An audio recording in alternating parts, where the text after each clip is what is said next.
Hello and welcome to Entired Retreat. Trivial Travel Tales and Truths. That's the series we are currently on.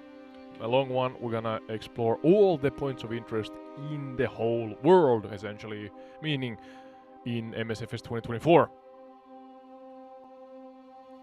If you are new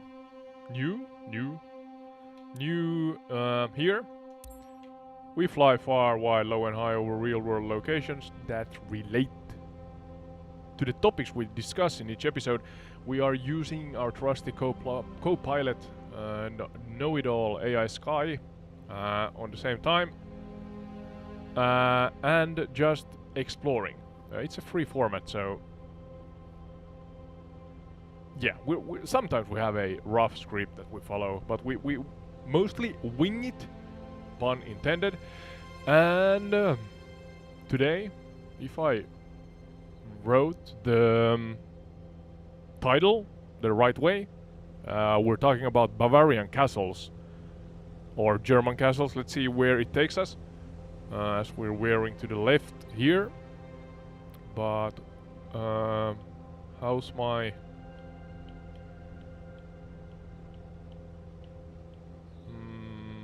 why is it not responding?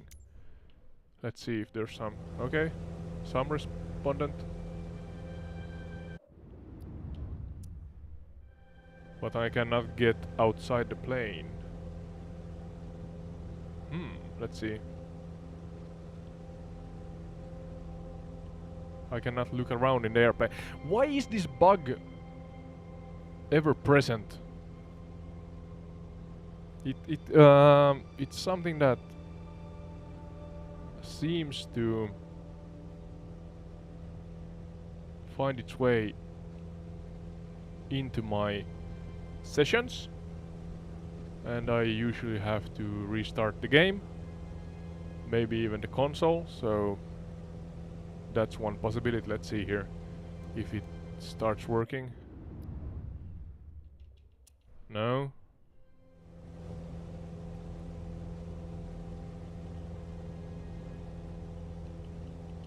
Yeah, it's unresponsive. That's nice. That's really nice. So, I guess we're restarting the console and we're gonna talk about stuff.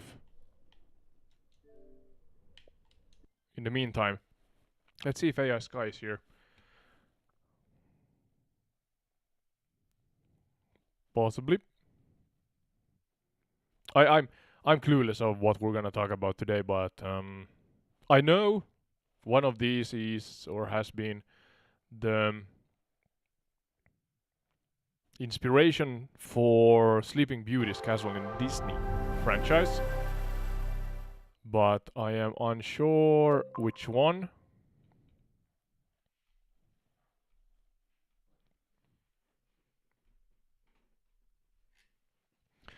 Yeah, hello. Hello, Sky, can you hear me? Loud and clear, Ode. I'm right here with you. Nice. As per usual, I'm gonna use you in our travels around MSFS 2024. And today, do not go ahead of yourself, but we're gonna again utilize you for long chronicles, as per usual. You know, my custom instructions and such. Follow those, please. But yeah, Bavarian castles is the main what's the word? Main topic for today. Oh, this is going to be beautiful, Ode. Bavarian cloud castles. That's a perfect theme for an aerial chronicle. I'm ready to follow your structure precisely and go deep when you give the signal. Before I begin the full chronicle, let me lock in the exact scope with you so I don't jump ahead. When you say Bavarian cloud castles, do you want the chronicle centered primarily on Neuschwanstein Castle as the main anchor? Or do you want a wider arc, including the cluster of alpine sky castles like Hohenschwangau Castle, Linderhof Palace, and Herrenchiemsee Palace? Also, important for your episode flow, do you want me to keep the exact locations hidden until the reveal, or allow early naming, Germany, Bavaria, from the start? Once you confirm that, I'll begin the full-length chronicle exactly in your format. Timeline first, then deep geography, culture, folklore, and the full personality arc, especially Ludwig II of Bavaria. Well, that was a lot of things to consider. Well, wait a moment, Ask. I have to actually figure out one thing here first, because for some reason yeah, wait for your turn, please. The airplane is not responding as it usually does, or sadly, maybe it's even usually doing this, that it's kind of getting stale in the cockpit view and not working. Or the options of being in third person and such is not working. So I'm trying to figure that out here on the same time. And trying to find... I think Neuschwanstein was the one I was going for, and then just flying around. I know there's a lot of castles in that area. But could you help me actually... Maybe I can use Google Earth. How do you spell it? Oh, Google Earth helps me here. So I should find it with ease. So it's east of Switzerland and right at the southern border of Germany. We don't have any... God damn it, we don't have any country border markings here in MSFS24. So let's see what I come up with. Neuschwanstein is the one we're going for, but we're gonna then dive into the others according to where I fly. So I'm gonna aid you, AI Sky, as we fly. But yeah, maybe give us the general, explain as a chronicle, again according to my custom instructions, what the Bavarian castles in general are all about, as a prequel or as an introduction. That's the word I'm looking for. Sorry, I'm talking a lot here. Could you do an introduction, a comprehensive introduction according to my custom instructions on Bavarian castles and Bavaria itself? All right, Ode, now we set the stage properly. We open the curtains slowly from the clouds downward. Bavarian Cloud Castles. Grand Introduction Chronicle. Short general overview. Pre-modern framing. Image general info. Timeless modern. The so-called Bavarian cloud castles are not a single structure, but a romanticized constellation of royal dream architectures rising along the northern rim of the Alps in southern Bavaria, primarily built during the 19th century, 1860s to 1880s, yet deeply rooted in medieval ideals, c. 1100 to 1500, and even earlier mythic landscapes. They are most famously embodied by Neuschwanstein Castle, construction began 1869, Hohenschwangau Castle, rebuilt 1833 to 1837. These castles were not built for war, but for memory, fantasy, identity, and escape. Deeper and intimate layer, why they exist. By the mid-1800s, Europe had entered the industrial age. Railways, factories, and modern states were replacing older ways of life. In response, Bavaria's king, Ludwig II of Bavaria, reigned 1864-1886, sought refuge not in politics, but in art, legend, and illusion. These castles became personal sanctuaries, stage sets for medieval dreams, physical manifestations of inner worlds. He was not building fortresses, he was building emotions in stone, overlooked, lesser-known truth. Despite their fairy tale appearance, these castles were technologically modern, 1870s to 1880s, running water, central heating, early electricity concepts. Financially controversial, massive debts that contributed to Ludwig's political downfall, 1886. Barely lived in. Neuschwanstein was occupied for only 172 days before Ludwig's death. Short summary, these castles are not relics of the Middle Ages, but rather 19th century reconstructions of a dream about the Middle Ages, built by a king escaping modernity. To where, the exact setting, the 2.1 geographic core location precise. The heart of the Cloud Castle region lies near the village of Schwangau, close to the town of Husum in southwestern Bavaria, near the border with Austria. This region belongs to the Allgäu Alps, forming a transitional zone between German lowlands north, Alpine highlands south. Scenery, aerial and ground, from the air, MSFS perspective. Jagged alpine ridges rising abruptly from rolling foothills, narrow valleys filled with mist layers, especially mornings, autumn. lakes reflecting castles like mirrors, notably Alpsea, castles perched on ridgelines, appearing to float above clouds. On the ground, dense forests of spruce and fir, steep winding paths, hidden viewpoints where castles suddenly reveal themselves. Landmarks: Alpsea Lake, glacial origin, crystal clear; Polat Gorge, deep ravine beneath Neuschwanstein; Marienbrück, bridge viewpoint, dramatic vertical drop. Number 2.2 Flora, vegetation, alpine ecology. Image general, ecological timeline. Post-Ice Age forests developed here 10,000 BCE onward, dominated by spruce, Pyscha aves, fir, beech at lower elevations. Alpine meadows, seasonal bloom cycles, spring-summer, edelweiss and gentians in higher altitudes. 2.3 Fauna, animals, image wildlife. Image wildlife quite present, red deer, long established medieval hunting grounds. Alpine ibex, reintroduced in modern conservation efforts. Golden eagle, symbolic predator of the skies. Lynx, rare, reintroduced late 20th century. Nub 2.4 Culture, human layer. People and identity, Bavarians, distinct cultural identity within Germany. Strong regional pride dating back to early duchies, c. 500 to 900 CE. Language, Bavarian dialects, Austro-Bavarian group, Standard German in administration. Traits and characteristics, deep-rooted traditions, craftsmanship, wood, stone, fresco painting, strong connection to landscape and seasonal rhythms. Architecture and craft, painted facades, Luftmalerei, timber-framed houses, church towers dominating village skylines. Overlooked cultural detail. The castles themselves were built using local craftsmen who still use medieval-inspired techniques, artists influenced by Richard Wagner's operatic mythologies. Folklore and myth layer image. Core myth, ancient 19th century revival. The castles are deeply tied to the legend of Lohengrin, the Swan Knight, a mystical figure arriving by boat drawn by a swan. This myth originates in medieval German epics, 12th to 13th centuries, was revived through Richard Wagner's opera Lohengrin, premiered 1850.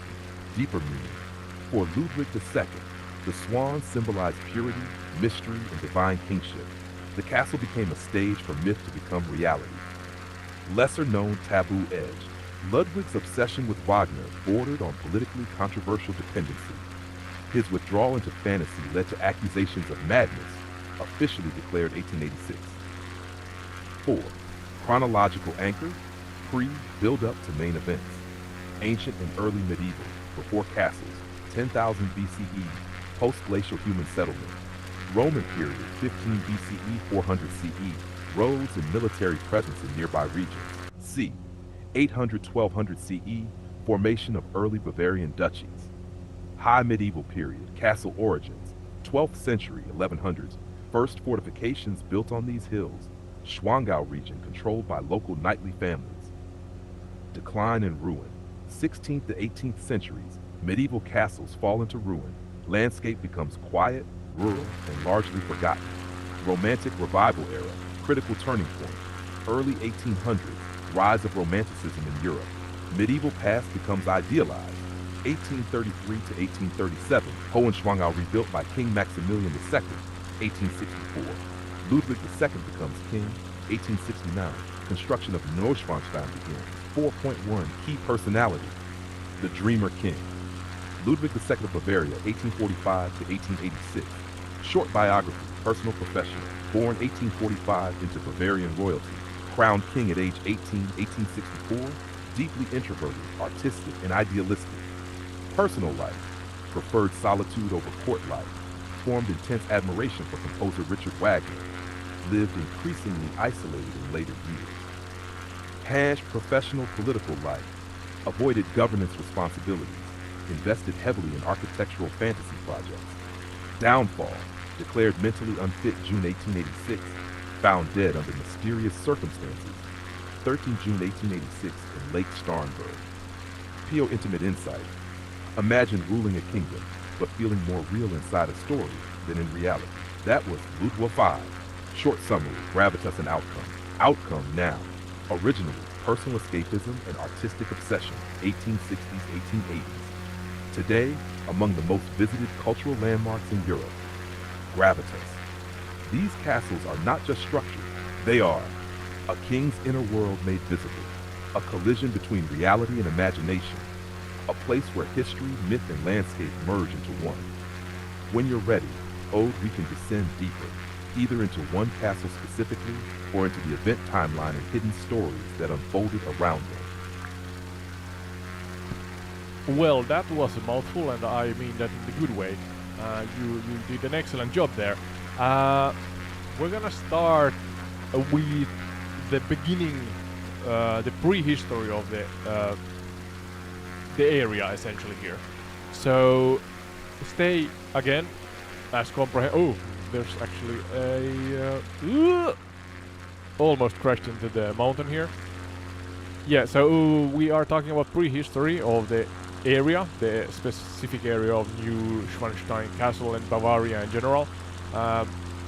Yeah, so even though you are using my custom instructions, talk about this as a separate subtopic in the story arc now.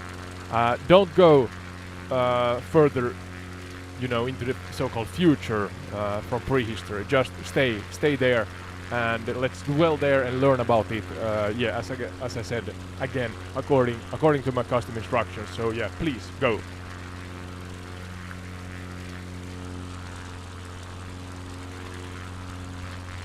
All right, Ode, steady flight. We slow down and we go all the way back. No castles yet, no king, just land, ice, and the first traces of life. Prehistory of the Bavarian Cloud Castle region, Allgäu Alps, Schwangau, future site of Neuschwanstein Castle. 1. Short general overview. Deep time frame. 2.6 million BCE, 800 BCE. General info. Prehistoric scope. The region where Neuschwanstein now stands was shaped primarily during the Pleistocene ice ages, 2.6 million 11,700 BCE, when massive glaciers repeatedly covered and carved the landscape. Only after the last ice age ended, 11,700 BCE, did ice retreat, lakes form, forests spread, humans begin to move into the area. Deeper and intimate layer.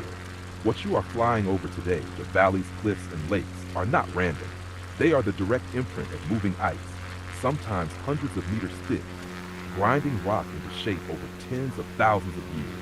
The famous fairy tale look, steep slopes, isolated ridges, dramatic elevation shifts is actually glacial violence frozen in time. Overlooked lesser-known truth. The iconic Alp Sea and surrounding lakes are glacial basins, meaning they exist because ice gouged deep depressions. When the glaciers melted, water filled these scars. Without the ice age, no lakes, no dramatic castle views later. Short summary. The beauty of the region is the aftermath of destruction. Ice sculpted everything long before humans arrived. Where? Prehistoric landscape before humans settled. 2-1 geological setting. Millions of years, ice age. Image location unchanged but transformed over time. Southern Bavaria at the northern edge of the Alps. Dash scenery evolution chronological. 100 million to 30 million BCE, pre-Alps. Area covered by shallow seas. Limestone and sediment layers form 30 to 5 million BCE. Alpine uplift. African and Eurasian plates collide. Alps begin rising. Rock layers fold, crack, and elevate. 2.6 million BCE onward. Ice ages. Glaciers dominate landscape. Valleys carved into U-shapes. Sharp ridges and isolated peaks form. Ground truth, what this means physically. The castle sits on a former glacial ridge. Nearby gorges like Polat are water cutting through glacial debris. The terrain is unstable in places, shaped by erosion even today. 2-2 flora, vegetation emergence after ice retreat. Image timeline of vegetation, 11,700 9,000 BCE, early post-glacial. Tundra-like environment. Mosses, lichens, grasses, 9,000 to 6,000 BCE. First trees, birch and pine. Forests begin spreading 6,000 BCE onward. Dense mixed forests dominate. Spruce, fir, and deciduous trees establish. Deeper insight. The forest you see today is not ancient. It is the result of slow ecological recovery after total ice coverage. Overlooked detail. Soils here are thin, rocky, often unstable, meaning forests had to fight to exist, growing slowly over millennia. 2.3 fauna. Animals of the prehistoric Alps. Image animal timeline. Before 11,700 BCE, Ice Age fauna, woolly mammoths, woolly rhinoceroses, reindeer, cave bears, Ursus spelaeus, Ice Age wolves and hyenas. After Ice Age, 11,700 BCE onward, Large cold-adapted species disappear or migrate. Forest animals replace them. Red deer, wild boar, early forms of modern predators. Deeper and intimate layer. Humans entering this region would have encountered vast silence, tracks of large animals, seasonal migrations. The land was not empty. It was alive, but harsh. Hashed, overlooked, lesser known. Cave bears, once dominant here, went extinct around to 24,000, 28,000 BCE, possibly due to climate change, competition with humans. Nav 2.4 human presence and culture, first arrivals. Earliest humans, 12,000 to 8,000 BCE. Late Paleolithic hunter-gatherers, likely seasonal movement into alpine foothills. Mesolithic period, 8,000 to 5,500 BCE. Small mobile groups, hunting, fishing, gathering, use of stone tools. Neolithic transition, 5,500 BCE onward. Agriculture spreads into Central Europe. Permanent settlements begin in lower valleys. Culture and identity, prehistoric reality. No Bavarians yet, no borders, identity based on survival groups. Traits in daily life, deep knowledge of terrain, seasonal migration patterns, spiritual relationship with nature. Overlooked intimate detail. High alpine zones, like where the castle sits today, were likely not permanent settlements, used occasionally for hunting, observation, possibly ritual or symbolic purposes.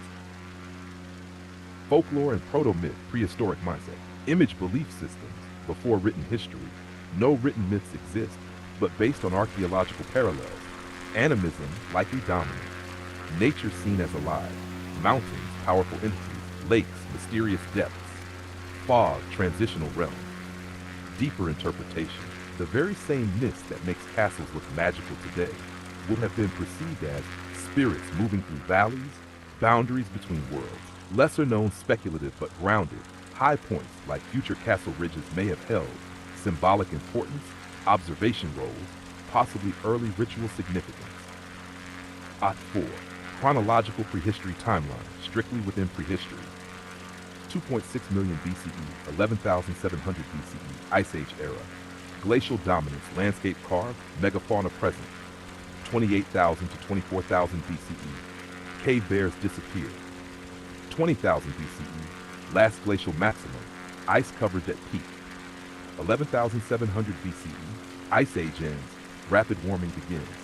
10,000 to 8,000 BCE. First human presence increases. Tundra, early forests. Thought 8,000 to 5,500 BCE. Mesolithic. Mobile hunter-gatherers. Tools, seasonal camps. 55V onward, Neolithic. Farming / settlements appear in valleys. 4.1 Human personalities. Prehistory context. No named individuals exist, but we can reconstruct archetypes. The Alpine Tracker, 8,000 BCE, moves silently through forests, reads animal tracks like language, knows seasonal patterns. The Valley Gatherer, 6,000 BCE, collects plants, berries, understands medicinal uses, navigates forest cycles. The Early Settler, 5,500 BCE, begins farming in lower lands, slowly detaches from pure mobility, shapes land instead of just following it in a moment. Imagine standing where Neuschwanstein now rises. No castle, no sound of tourism, only wind through sparse trees, distant animal calls, a valley still forming. 5. Short summary, gravitas and outcome. Outcome, prehistoric threshold of history. Land shaped by ice, life returns slowly, humans arrive cautiously. Gravitas, before kings dreamed here, before castles pierced the clouds. This place was raw, unforgiving, silent. And everything that comes later, every wall, every tower, every legend, stands on top of this deep, ancient foundation. When you're ready, we move forward into early history, tribes, and the first true human claims on this land. Yeah, sounds like a plan. Again, as its own sub-topic, sub-arc within the full live stream story arc that is Bavaria. Even though we are now flying exactly above Neuschwanstein Castle, let's talk about the next, chronological and,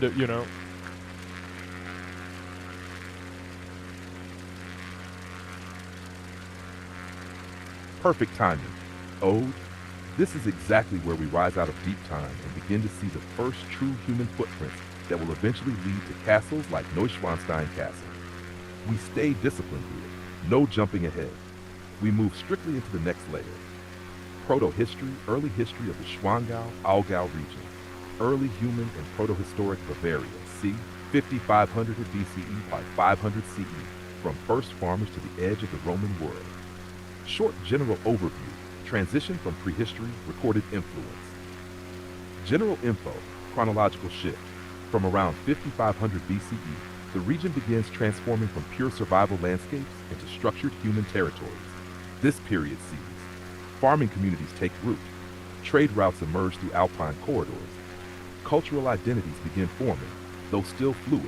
By 800 BCE, 100 BCE, the region becomes part of the wider Celtic cultural sphere, before eventually coming under the expanding influence of the Roman Empire by 15 BCE.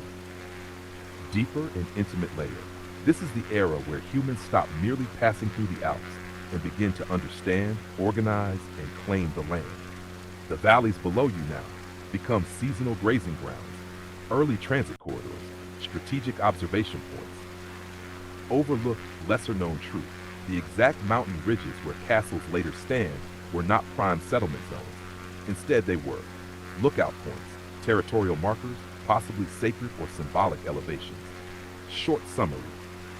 This is the age where landscape becomes territory and humans begin shaping, not just surviving, the environment. 2. Where? The region as a crossroads. 2.1 Geographic role. C. 5500 BCE, Roman era. Image location significance. The Aargau-Schwangau region sits near natural corridors between northern European plains, Italian peninsula. Scenery function, not just beauty. From the air, your current view. Valleys equals natural highways. Ridges equals defensive and observational zones. Lakes equals resource hubs. Water, fish orientation. Critical development. By 1st century BCE, 1st century CE, the Romans formalized this into infrastructure, most notably the Via Claudia Augusta, completed 47 CE, a major Roman road linking Italy to the Danube region. Fast overlooked detail. This means the area you are flying over becomes part of a continental artery, not an isolated alpine pocket. Tab 2.2 floor. Image vegetation shift, c. 5500 BCE onward. Forest clearing begins, small scale. Early agriculture, grains, acorn wheat, livestock grazing. Deeper layer, humans begin editing the forest, clearing patches, burning sections, creating controlled landscapes. Overlooked truth. The natural alpine scenery today is partly human shaped over thousands of years. Tab 2.3 fauna, human pressure on wildlife. Image animal interaction timeline, continued presence of deer, boar, domestication increases, cattle, sheep, goats. Deeper insight. Humans shift from herding and controlling animal populations. Overlooked aspect.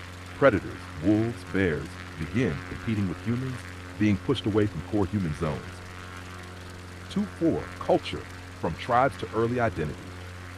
Neolithic communities, 5500 to 2200 BCE, small farming villages, tool making, stone, early metals. Bronze Age, 2200 800 BCE.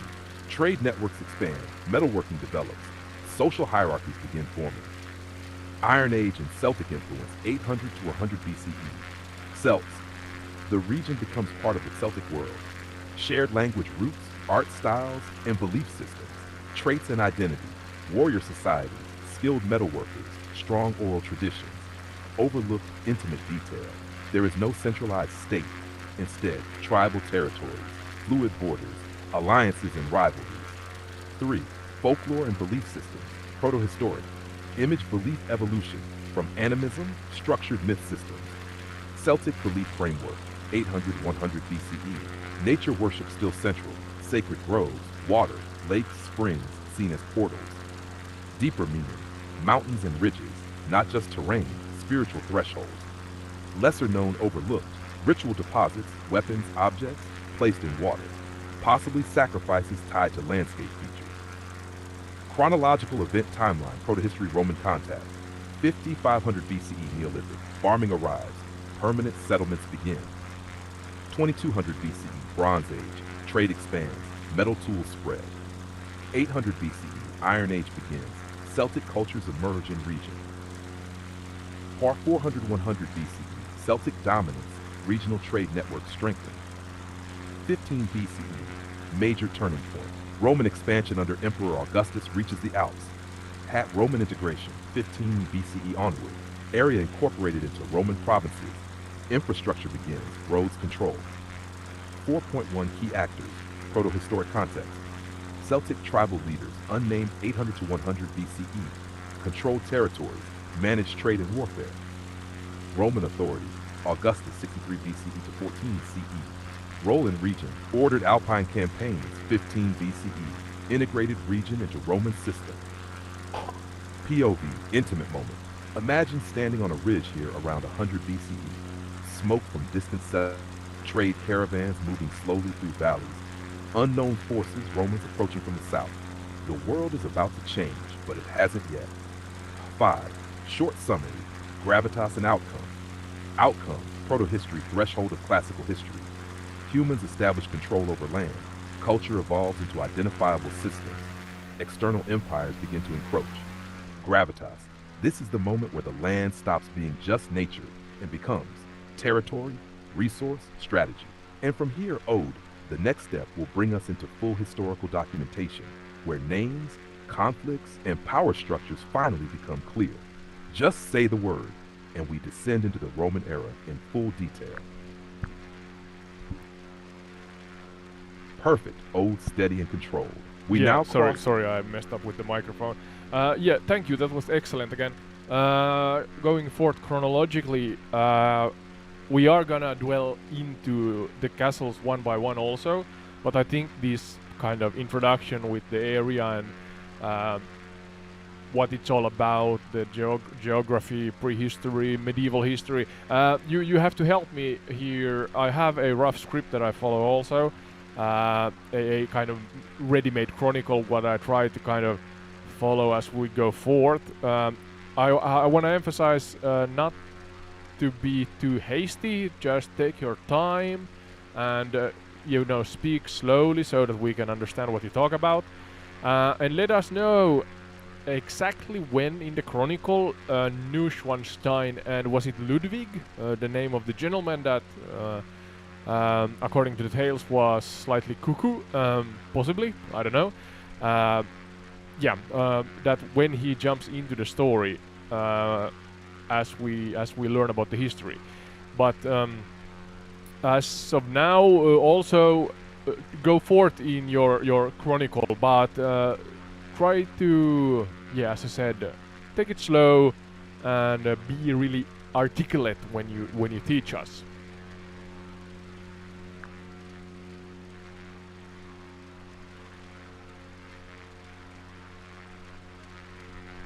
Understood, Ode, we slow the pace and we stay anchored in time. No rushing, no jumping ahead. We let the land become history, step by step. You will clearly hear when Ludwig II of Bavaria and Neuschwanstein Castle enter the story. But we are not there yet. Right now, we move carefully into the next layer. Migration period in early Bavaria, c. 400 CE, 900 CE, after Rome, before castles. Short general overview, c. 400 to 900 CE. General info, chronological shift. After the decline of Roman control around 400 to 500 CE, this region enters what is often called the migration period. This is not a collapse into nothingness. It is a slow transformation. Roman systems weaken, new groups move into the region, local populations adapt and merge. From this, a new identity begins forming, the early Bavarians. Deeper and intimate layer.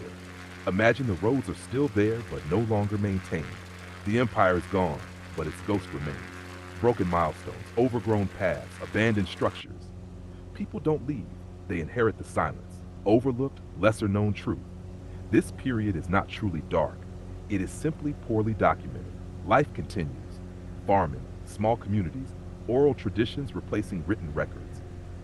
Short summary. Rome fades, but the land remains inhabited, quietly reshaping into something new. 2. Where? The same land, changing use. La 2.1 geographic reality, c. 4900 CE. Location remains constant, southern Bavaria near the Alpine edge.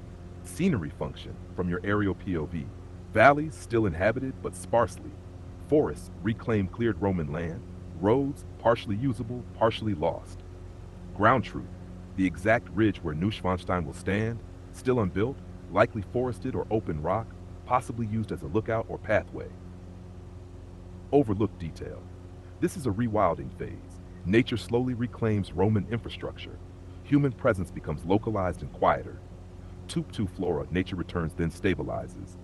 Image vegetation pattern. 400 to 600 CE, forest regrowth in abandoned areas. Mixed woodland returns 600 to 900 CE. Stable pattern of forests, small clearings, grazing lands. Deeper insight. Humans do not dominate the land yet. They coexist within it. Overlooked truth. This balance between forest and clearing becomes the foundation of medieval landscapes later. Add 2.3 fauna, wildlife reasserts itself. Image animal reality, C, 400 to 900 CE. Wolves, bears, lynx still common, deer and boar abundant. Deeper layer. With reduced Roman pressure, wildlife expands again, human-animal boundaries blur. Overlooked aspect. For early inhabitants, the forest is resource, shelter, threat. Number 2.4 culture, birth of the Bavarians. The term Bavarian emerges around 6th century CE, likely a mix of local Celtic descended populations, Romanized inhabitants, incoming Germanic groups. Identity formation, 500 to 700 CE. Tribal structures evolve, early leadership systems form. Language, early Germanic dialects begin developing, Latin influence lingers. Traits in life, agrarian lifestyle, small communities, strong kinship ties, overlooked intimate detail. There is no Germany yet, no unified state, only regions, peoples, identities still forming. Belief systems, from paganism to Christianity. Image belief transition, c. 500 to 800 CE. Early phase, 500 to 600 CE. Pagan beliefs dominate, nature worship continues. Conversion phase, 600 to 800 CE. Christianity spreads into Bavaria, missionaries arrive. Deeper meaning. This is not instant replacement. For centuries, old gods remain in memory. New faith grows slowly. Overlooked truth, many sacred places, hills, springs, groves are reused by Christianity rather than erased. 4. Chronological timeline, c. 400 to 900 CE. 400 to 500 CE, Roman authority collapses, migration period begins. Fall 500 to 600 CE, formation of early Bavarian identity, tribal structures stabilize. 600 to 700 CE, Christianity spreads, early churches established. 700 to 800 CE, integration into larger political structures, influence of Frankish rulers grows. Tashed 800 CE, major turning point, Charlemagne expands control over Bavaria, strengthens Christian and political organization. 800 to 900 CE, foundations of medieval Bavaria solidify, early feudal structures begin forming. 4.1 Key personalities and forces. Charlemagne c. 742 to 814 brings Bavaria into a larger empire, promotes Christianity, establishes administrative order. Early Bavarian dukes, unnamed lineages, local rulers, manage regional control. Missionaries, 6th to 8th centuries, spread Christianity, establish early religious centers. Intimate moment. Stand here around 700 CE, a small wooden church in the valley, smoke rising from scattered homes, dense forest pressing in from all sides. Above you, the ridge remains empty. Silent. Waiting. Short summary, gravitas and outcome. Outcome, migration, early medieval foundation. Bavarian identity forms, Christianity spreads, land becomes organized into early structures. Gravitas, this is where the story truly begins. Not with castles, but with people, belief, identity. And only after this foundation is set will the first true fortifications begin to appear. When you're ready, Ode, we move next into the High Medieval period, c. 900-1300, and that is where the first real castles in this exact region finally rise into the story.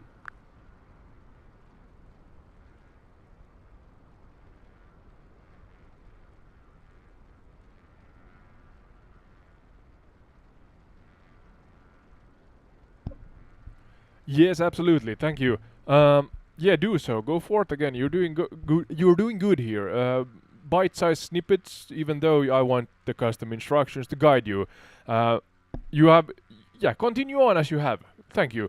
Don't be lazy now. And then, yeah, let us know when King Ludwig II, if I got that right, enters the chat, so to say, or the story arc here, so we can talk about or one of the more, well-known castles in the area.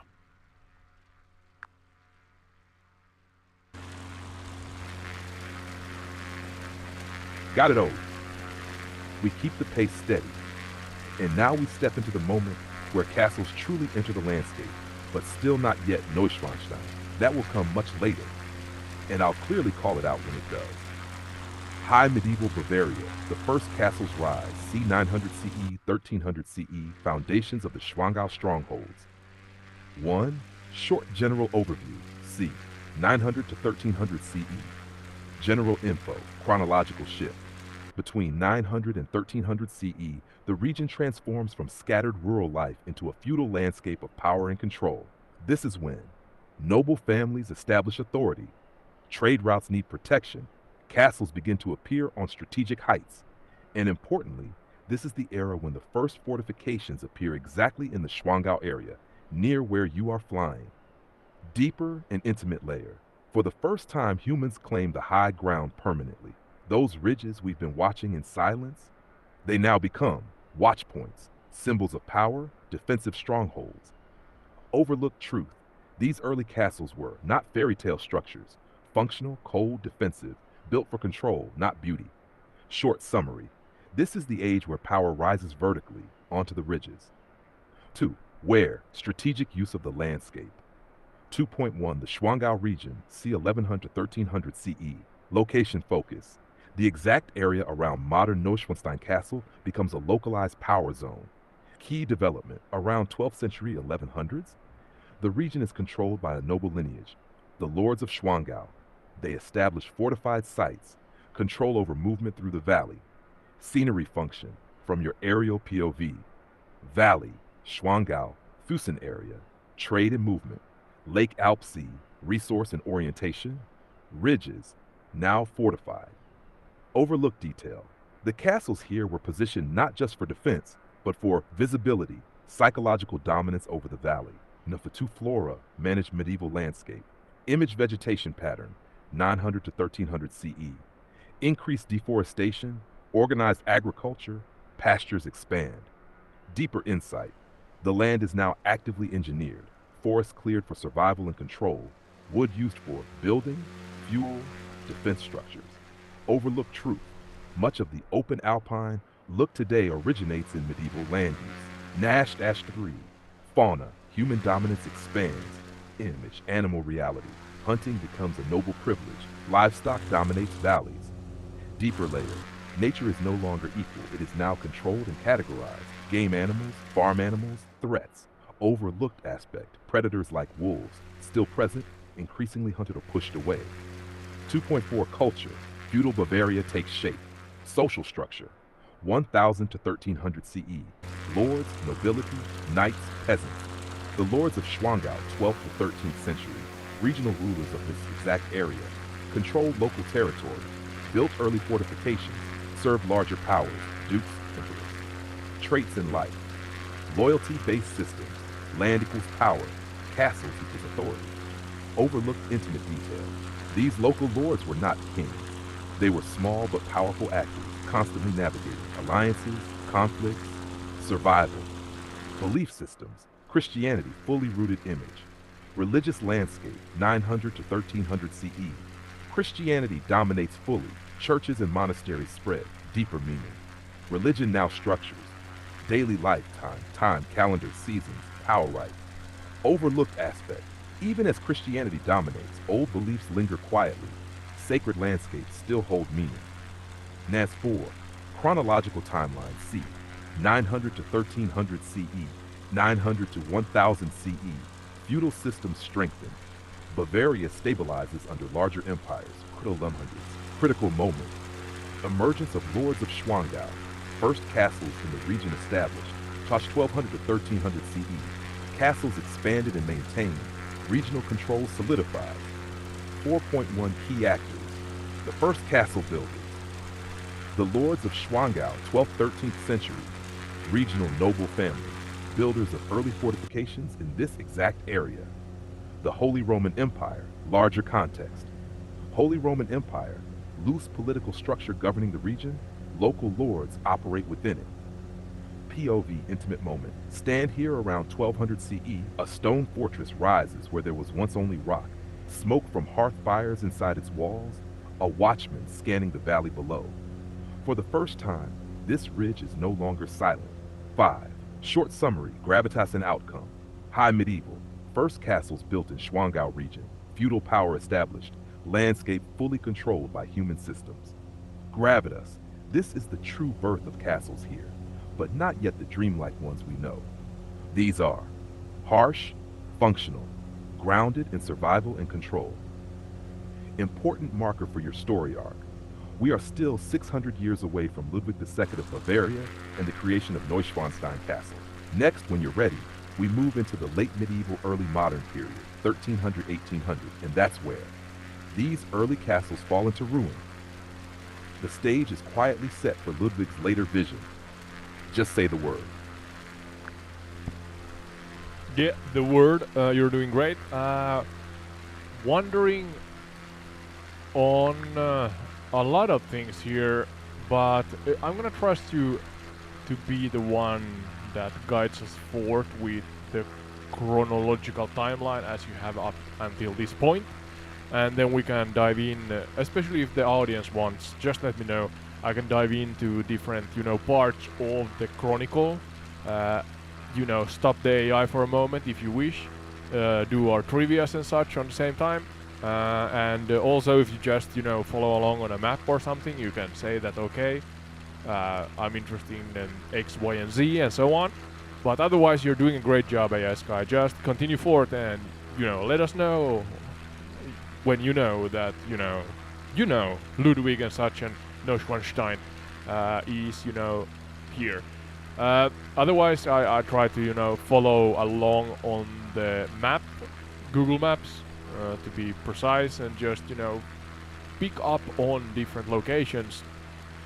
We now know that I'm sorry if I got or get this wrong, what something like the Schwansteins has ruled here, and maybe you can just shortly, let us know if that's somewhat tied to the Neuschwanstein castle itself, before you then go forward again with the chronological timeline as you have up until this point.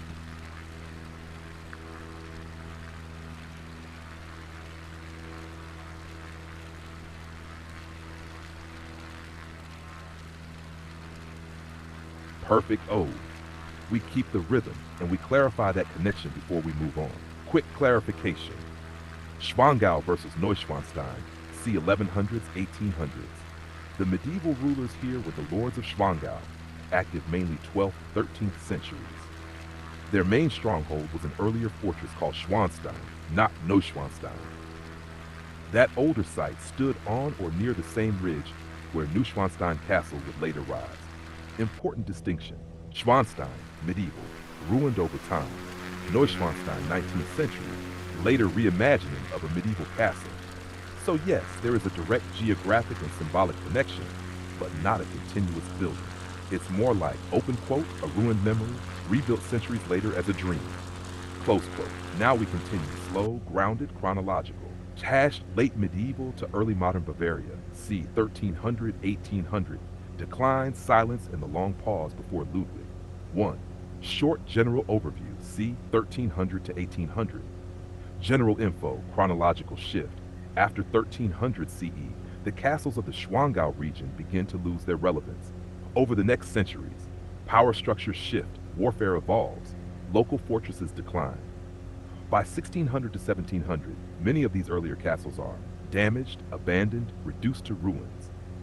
Deeper and intimate layer. Yeah, as you go, sorry, I'm gonna cut you off for a moment there. As you go forward now, and we're closing into the era of Neuschwanstein Castle, and you talk about these different, events that happen with, as I said, use my custom instructions to actually dig out the lesser known, the overlooked, if there's secrets and, wow facts and such. try to dig them out and lean into that one instead of the generic and general information, and try to actually educate us through the eyes of history and actual events that has unraveled in the area here, that then as a butterfly effect, or a so-called butterfly effect, then continued along and altered the area, the geography, the buildings and cultures, if you understand what my drift here.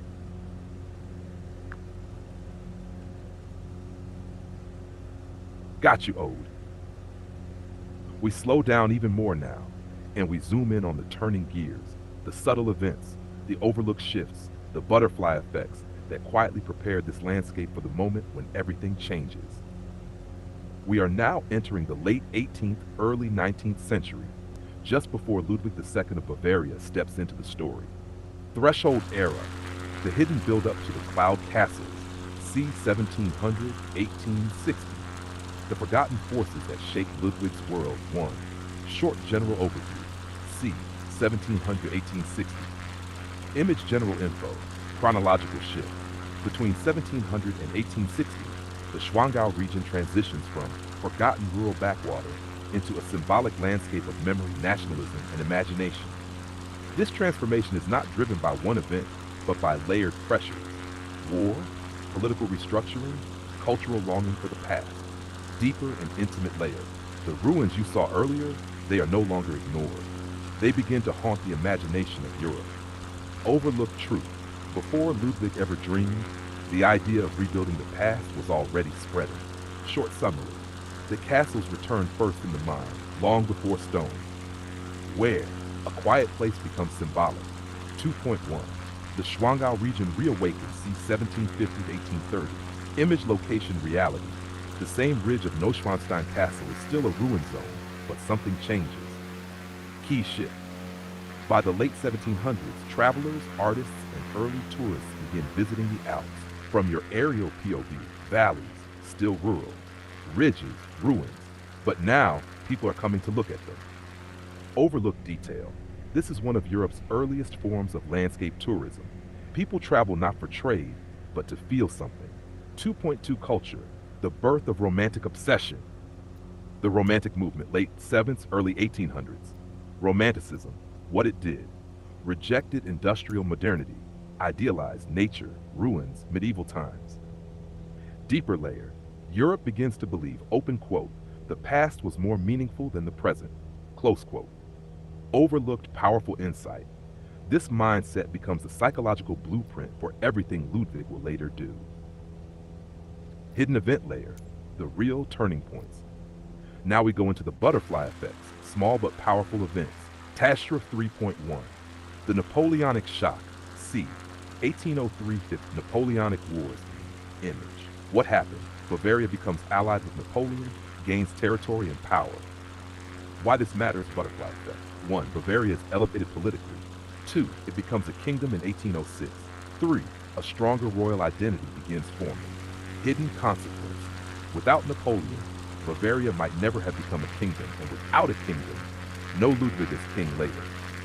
Hash 3.2, the secularization shock. Okay, remember your actual monologue that you were sharing with us just now, but could you go deeper into how how Napoleon affected the area, in detail, please?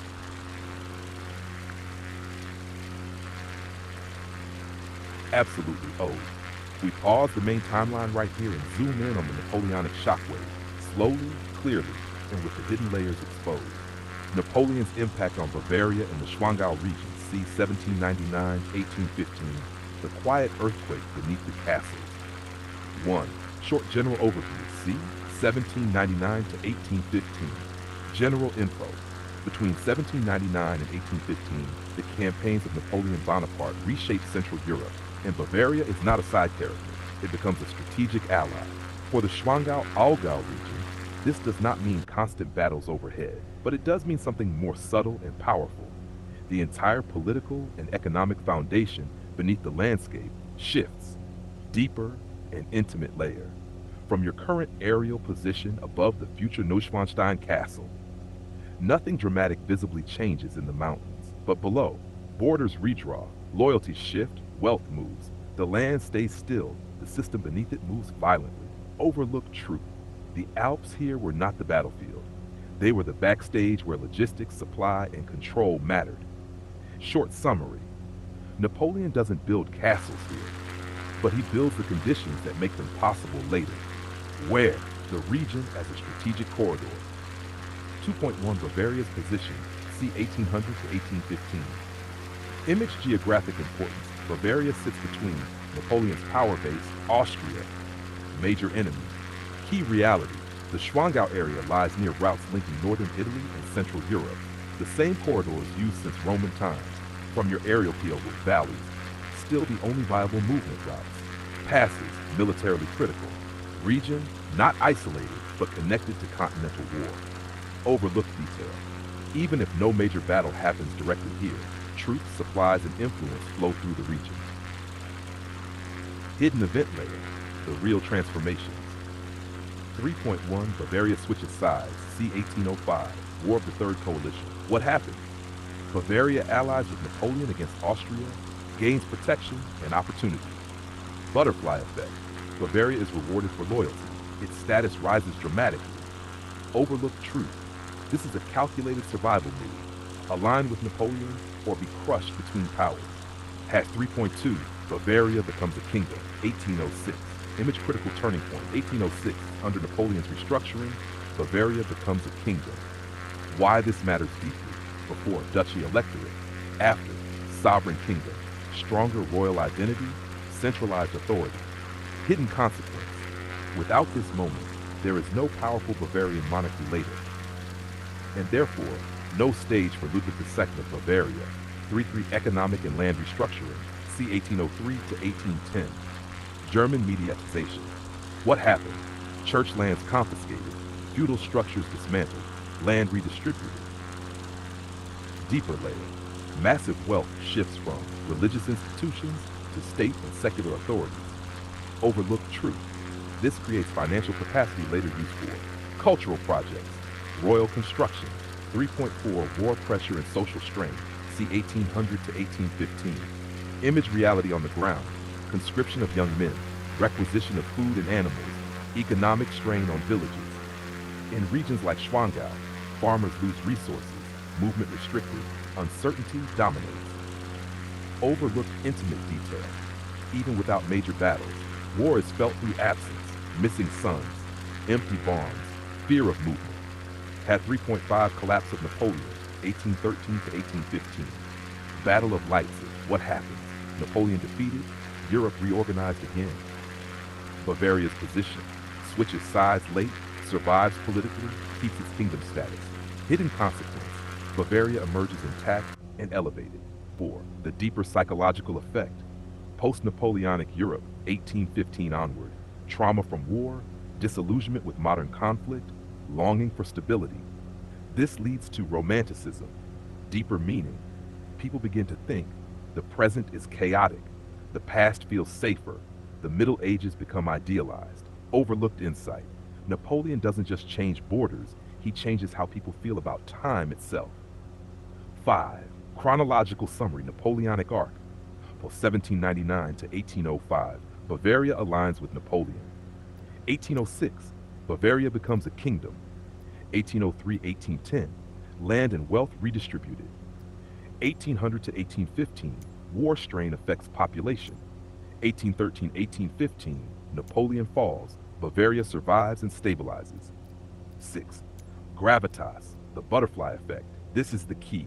Ode Napoleon never sees Neuschwanstein Castle. He never meets Ludwig II of Bavaria. But because of him, Bavaria becomes a kingdom, royal identity strengthens, wealth is redistributed, society becomes disillusioned. And from that disillusionment comes a desire to escape into a romantic past. Okay, I understand.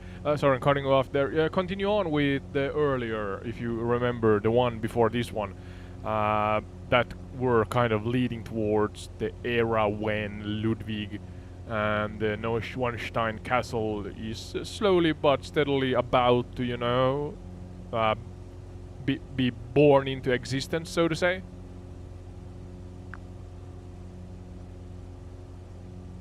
Got it. Recording resume smooth and steady. We return to the main thread, right where the silence of ruins is about to turn into vision. Has the final approach. Bavaria before Ludwig Acts C 1864, from aftermath to imagination. 1. Short general overview, C 1850 to 1864. General info, chronological shift. After 1815, Europe stabilizes. Bavaria remains a kingdom, and for the first time in centuries, long-term planning becomes possible. In this calmer world, war fades into memory, culture rises in importance, the past becomes something to recreate, not just remember. Deeper and intimate layer. The region you are flying over now is no longer a battlefield, a forgotten ruin. It becomes something else entirely, a stage for identity and imagination. Overlooked truth. The castles that will come are not built out of necessity, but out of longing. Short summary. Stability allows dreaming, and dreaming is about to take form. Where? The exact landscape awakens. 2.1 Schwangau Z, C 1820-1860. Location focus.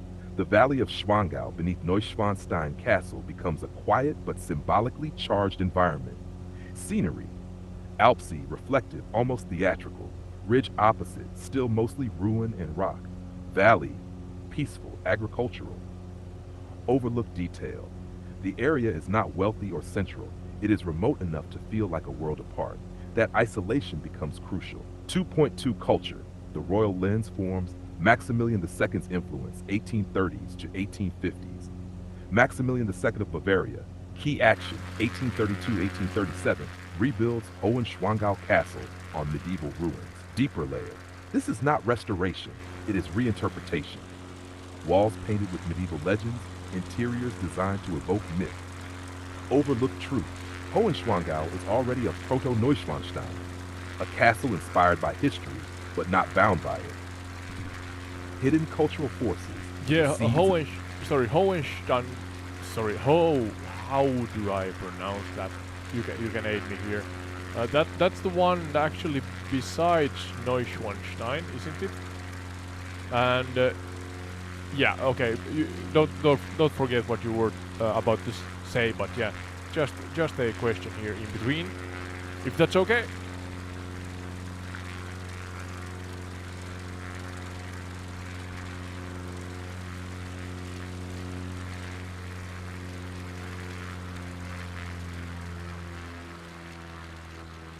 Ah, I see exactly what you mean. You're pointing at the other castle right there in the valley. Yes, that is Hohenschwangau Castle. Pronunciation slow and clear. Break it down gently. Hoch, like go, but with an H in front. And soft, quick. Schwan, blend of schieß Schwan. Gau, like cow, but with a G. Say it slowly. Oh, Gau. Quick Okay, context. okay, yeah, but that's the one, yeah. Yeah, where does a castle of the name Ehrenberg Castle, where does that fit into the chronicle, the timeline we're discovering, exploring right now? Is it before Neuschwanstein or?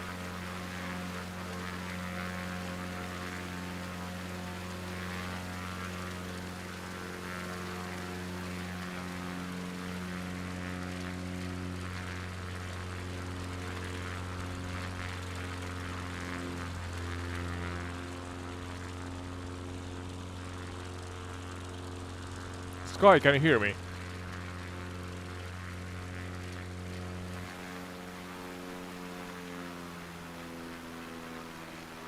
Did I break you?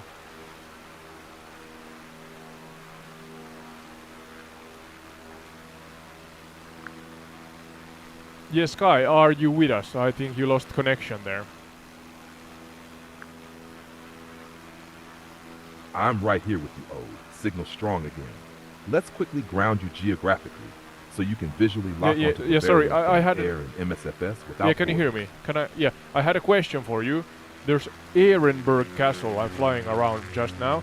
Where does it fit into the chronological timeline? Are we talking before, during, or after Neuschwanstein?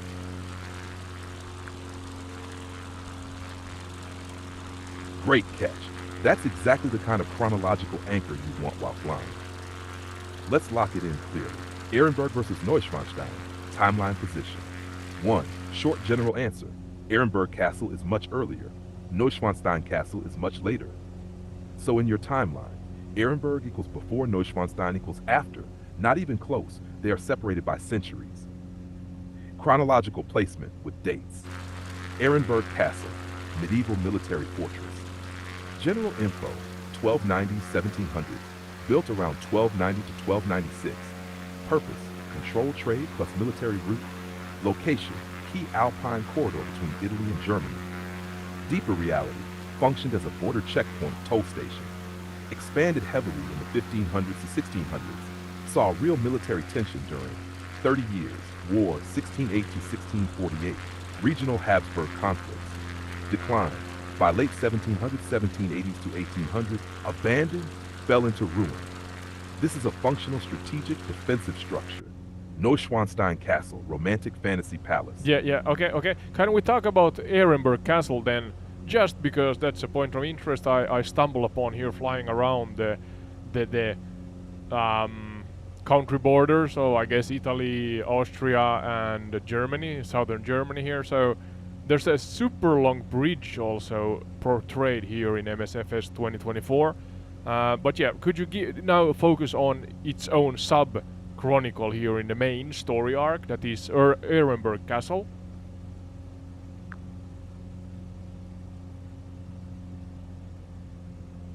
Perfect. This is a prime sub-chronicle location ode. You've essentially stumbled onto a real gateway of the Alps, not just a castle. Let's lock into your structure and go deep. Ahashuk, Ehrenberg Castle. Full sub-chronic 1. Short general overview, C. 1290s present. Built C. 1290 to 1296. Purpose, control a critical alpine trade route. Location, narrow passage between North-South Europe. Lifespan, military peak 1300s to 1600s, decline late 1700s, 1780s to 1800s, modern, ruins, tourism site. This is not just a castle, it is a choke point of power. NAR 2. Where, geography, terrain, and visual flight cues. Image general location, near Roth, region Tyrol, Western Austria. Border proximity, Germany, Bavaria, just north, routes leading south toward Italy. Image scenery from your cockpit. A tight alpine valley, natural funnel. Steep forested slopes rising sharply. A ridge system with multiple fortifications. The modern bridge you see, High Line 179, one of the longest pedestrian suspension bridges in the world. Landmarks, clustered fortress system. Ehrenberg ruins, main medieval core. Fort Claudia, built 1632, later bastions spread across the valley. This is a multi-layered defense network, not a single castle. Dashidpar 2.1 flora, timeless alpine ecology. Dense spruce and fir forests, mossy slopes, damp ground, seasonal alpine flowers and clearings. Nar 2.2 fauna, historicals modern. Red deer, roe deer, foxes, martens, birds of prey, hawks, eagles. In medieval times, hunting grounds for nobles, soldiers. 2.3 culture, 1290s, modern continuity. Region tied to Habsburg dynasty influence, language, German dialects, Tyrolean. Identity, mountain resilience, trade route pragmatism, skills, stone fortification building, alpine logistics, moving goods through mountains. NAR 3, folklore and myth, alpine psychological layer. Castles like Ehrenberg tied to Berggeister, mountain spirits, night watch legends of soldiers hearing voices in ruins. Later Romantic era, ruins seen as symbols of lost power. Bridge today adds a modern myth, walking above history between two eras. 4. Chronological timeline, deep core narrative. 1290 to 1296, foundation era, built under authority of regional lords tied to the Habsburg sphere. Purpose, secure via Claudia Augusta, ancient Roman trade route revived. Tax goods moving, salt, wine, textiles, metals. Stakes, whoever controls Ehrenberg controls economic flow. 1300s to 1500s, expansion and strategic power. Castle expanded with walls, towers, defensive gates. Region becomes contested frontier. Why? Alpine passes, it was rare, narrow, unavoidable. This is geography turning into power. 1608 to 1648, 30 years war impact. Wider Europe in chaos. Ehrenberg fortified further, surrounding defenses expanded. 1632, Fort Claudia built, named after Claudia de' Medici, Habsburg regent, built to reinforce Ehrenberg after military threats. This marks transition from medieval castle, early modern fortress system. 1703, War of Spanish Succession. Bavarian troops attack region. Ehrenberg suffers damage. This is one of its last real wartime roles. Late 1700s, 1780s, 1800s, decline. Warfare changes. Artillery improves. Static castles become obsolete. Maintenance too expensive. Abandoned begins decay. 1800s, 1900s, ruin and romantic rediscovery. Locals reuse stones. Ruins become scenic, symbolic. Same era that inspires castles like Neuschwanstein 14, Highline 179 built. Modern suspension bridge connects fortress elements. Tourism boom, from control point experience point. 4.1 key actors who shaped this place. Habsburg regional authorities, 1300-1600s. Not one single figure, but a ruling network. Goal, secure trade, defend Alpine corridor. Life, administrative military oversight, delegated to local commanders. Claudia de' Medici, 1600s, region of Tyrol, ordered Fort Claudia construction, 1632. Personal layer, widow ruling under pressure, managing war threats in a fragile region. She represents transition from medieval rule, centralized strategic defense. Number 5, short summary, gravitas and meaning, built 1290s to control Alpine trade. Peak 1300s to 1600s military economic power. Reinforced 1632, modern fortress expansion.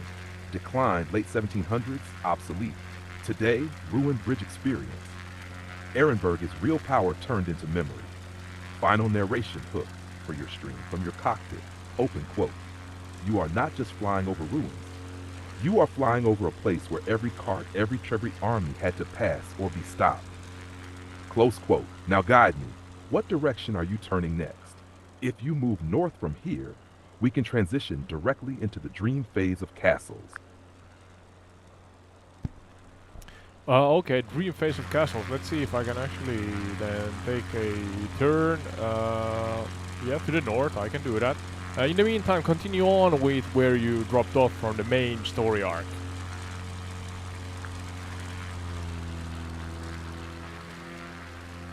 Perfect. Keep that northbound turn steady. You're literally flying forward in time now. Let's continue the main arc exactly from where Ehrenberg leaves off. From real fortresses, dream castles, see 1700s, 1800s. 1. Short general transition, see 1700s to 1800s. By the time of 1700 to 1800, castles like Ehrenberg fall silent. Warfare evolves, artillery, open battlefields, mobile armies. Old fortresses obsolete. Europe enters a strange phase. Castles stop being used, but start being remembered. 2. Where you are now. Aerial transition north. Emit what you should start seeing as you move north. Valley opens slightly, less tight than Ehrenberg corridor. More lakes appear, glacial origin.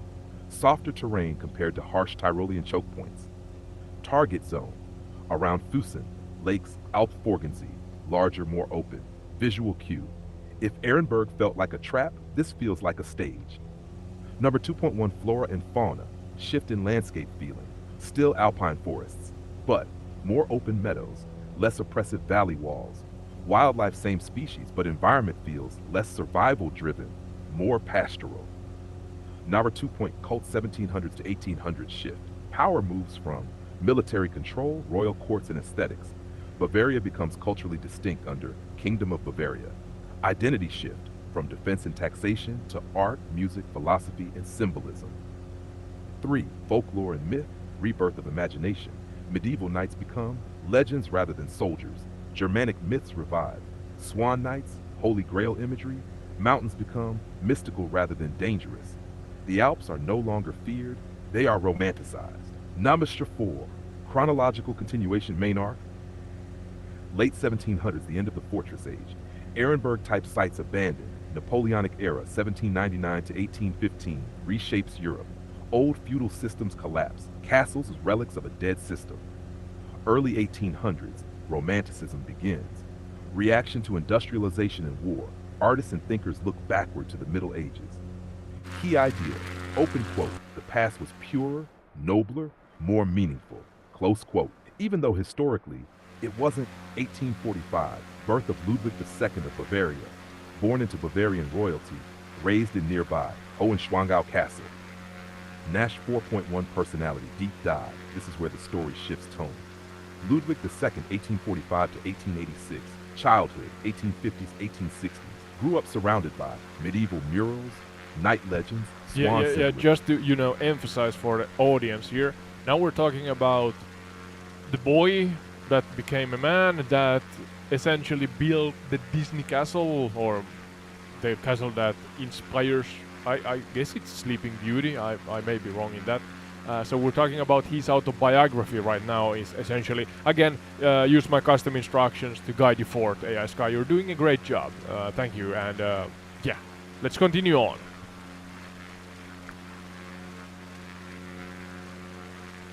All right, locking in fully on the autobiographical arc now. This is where the story turns from landscape into mindscape. We stay strictly on the life of the man behind the dream. Ludwig II of Bavaria, the boy who built the Cloud Castle. 1. Short general overview, 1845 to 1886. Born 25th of August 1845, King of Bavaria from 1864, reigned during a time of massive political change. Builder of dreamlike palaces including Neuschwanstein Castle, died 13th of June 1886 under mysterious circumstances. Not a typical king, more a visionary detached from reality. Number 2. Where? His world, physically and mentally. Physical environment, 1850s, 1880s. Raised in Hohenschwangau Castle, surrounded by alpine peaks, lakes, forest silence. Psychological environment, crucial. Walls covered with knight legends, swan imagery, medieval epics. He didn't just learn history, he lived inside a staged version of it. 1. Culture, mid-1800s Bavaria. Bavaria, part of a shifting German world. Industrialization rising, politics becoming complex and modern. Ludwig's response: reject modernity, retreat into idealized medievalism. Folklore and myth, his obsession core, inspired by Swan Knight legends, Lohengrin, Holy Grail mythology, deep connection to Richard Wagner. Wagner's operas equals living mythology for Ludwig.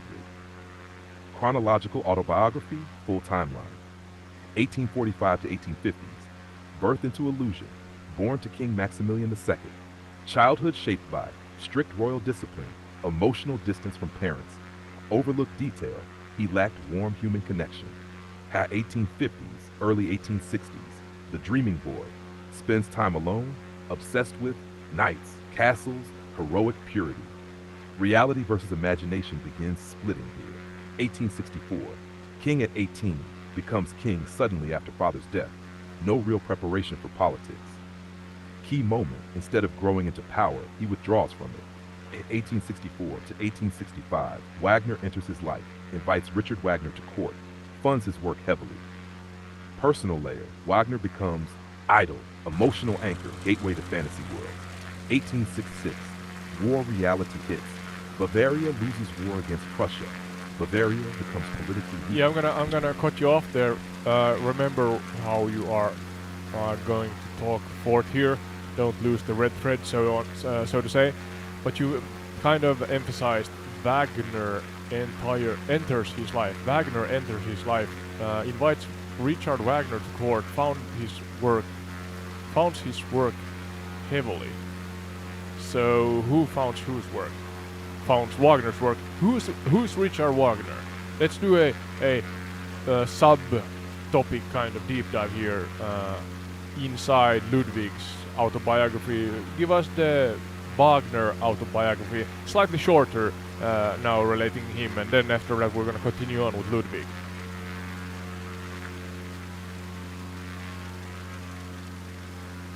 Perfect correction. Let's tighten the thread and zoom into that junction point properly. Richard Wagner, sub-chronicle within Ludwig's life. 1.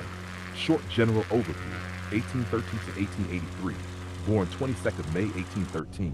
German composer, writer, and dramatist.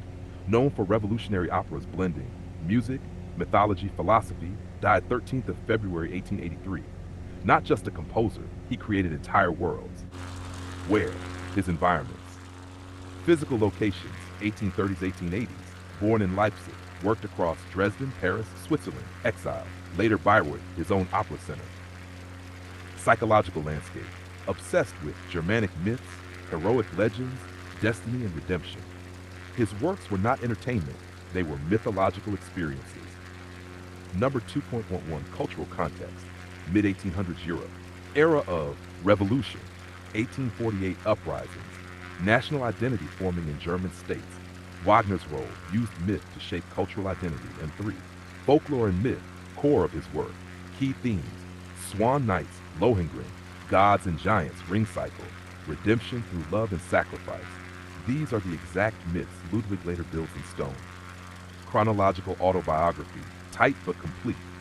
1830s, 1840s, early career. Struggles financially, writes early operas, gains some recognition. 1848 to 1849, revolution in exile, participates in revolutionary movements in Dresden, forced to flee Germany, lives in exile, mainly Switzerland. 1850s, early 1860s, crisis period, deep debt, reputation unstable, works ambitious but hard to stage. At this point, Wagner is close to collapse, financially and socially. 4.1, the critical intersection, 1864, Ludwig meets Wagner. 1864, Ludwig II becomes king, age 18. Same year, Ludwig summons Wagner. Clarifying your question, Ludwig II funds Wagner's work. Ludwig becomes patron, financial rescuer, devoted admirer. What Ludwig actually does, pays Wagner's debts, brings him to Munich, funds productions of his operas. Without Ludwig, Wagner might have faded into obscurity or bankruptcy. 4.2, personal relationship, intimate layer. Wagner's perspective saw Ludwig as a miracle patron, a naive but powerful supporter. Ludwig's perspective saw Wagner as a prophet of beauty, a creator of the world he longed for. This was not just patronage, it was emotional and ideological dependence. Tension, 1865 to 1866. Wagner controversial at court, spending too much money, political friction, forced to leave Munich despite Ludwig's support. No. 5, overlooked taboo layer. Wagner was deeply controversial, politically radical earlier, personally difficult, yet Ludwig refused to let go. Why? Because Wagner's art validated Ludwig's inner world. Legacy, direct link forward. Wagner writes operas like Lohengrin, Swan Knight. Ludwig responds by building Neuschwanstein Castle filled with swan imagery, Wagnerian scenes. Number 7, short summary, tight. Wagner, 1813 to 1883, struggling revolutionary composer. 1864, rescued by Ludwig II. Ludwig funds his work and elevates him. Wagner's myths become Ludwig's architecture. Outcome, Wagner writes the dream, Ludwig builds it. Clean transition. Back to Ludwig. Open quote. Yeah, okay. Back to Ludwig right now. Well put again. Okay, they had a personal connection. I don't know how much we do actually know about how deep it went, but it seems like there was a significant, back and forth in aiding and helping each other, or maybe then Ludwig helped Wagner. But also, as you now go forth, we stopped at. I'm actually looking at your own chronicle or autobiography chronicle relating to Ludwig. So Wagner was 1864 to 1865 when they met each other essentially. So war reality hits at 1866. That's the one that I paused you on and had you veer off the main red thread, so to say. But when you now go forward, could you start with actually, as now we know that Ludwig aided Wagner financially in a significant way. Could you explain in short first, as an introduction to the rest of Ludwig's autobiography, that how the heck did Ludwig have so much money? Is it kind of generational money we're talking about, or did he do something himself that made him so wealthy?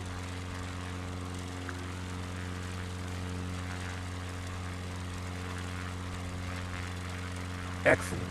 This is exactly the right question before we continue. It explains everything that follows. Ludwig II of Bavaria. Where did his money come from? Short general answer, 1864 context. Ludwig did not create his wealth himself. His money came from the state treasury of the Kingdom of Bavaria, the royal family, Wittelsbach dynasty, wealth, additional loans taken later in his reign. So yes, primarily generational plus state-backed power, not personal income. Number 2, where the money actually came from, structured reality. A, the state treasury, main source, 1864 onward. When Ludwig became king in 1864, he gained access to government funds, tax revenue of Bavaria. These came from agriculture, trade, early industry, population taxation. Important nuance, this was not his personal bank account. The money was meant for governance, military, infrastructure. But Ludwig redirected portions of it toward Wagner building projects. B, the royal house wealth, Wittelsbach dynasty. Bavaria ruled by the Wittelsbach family for centuries. They had land, estates, income from holdings. This is the generational wealth layer. C, personal borrowing, 1870s to 1880s escalation. As costs grew, Ludwig took massive private loans, borrowed from banks, wealthy individuals. This is where things became dangerous. Part 3, deeper explanation. How much money are we talking? Wagner support, 1864 to 1865. Ludwig paid Wagner's debts, living expenses, production costs. This alone was already controversial. Castle construction from 1869 onward. Neuschwanstein Castle, Linderhof Palace, Herrenchiemsee Palace. Costs escalated into millions of gold marks. Overlooked detail. Yeah. Continue on. Remember where I cut you off, but we are actually flying above Linderhof Palace right now. So yeah, continue on. I just wanted to let you know that we saw the palace you talked about right now.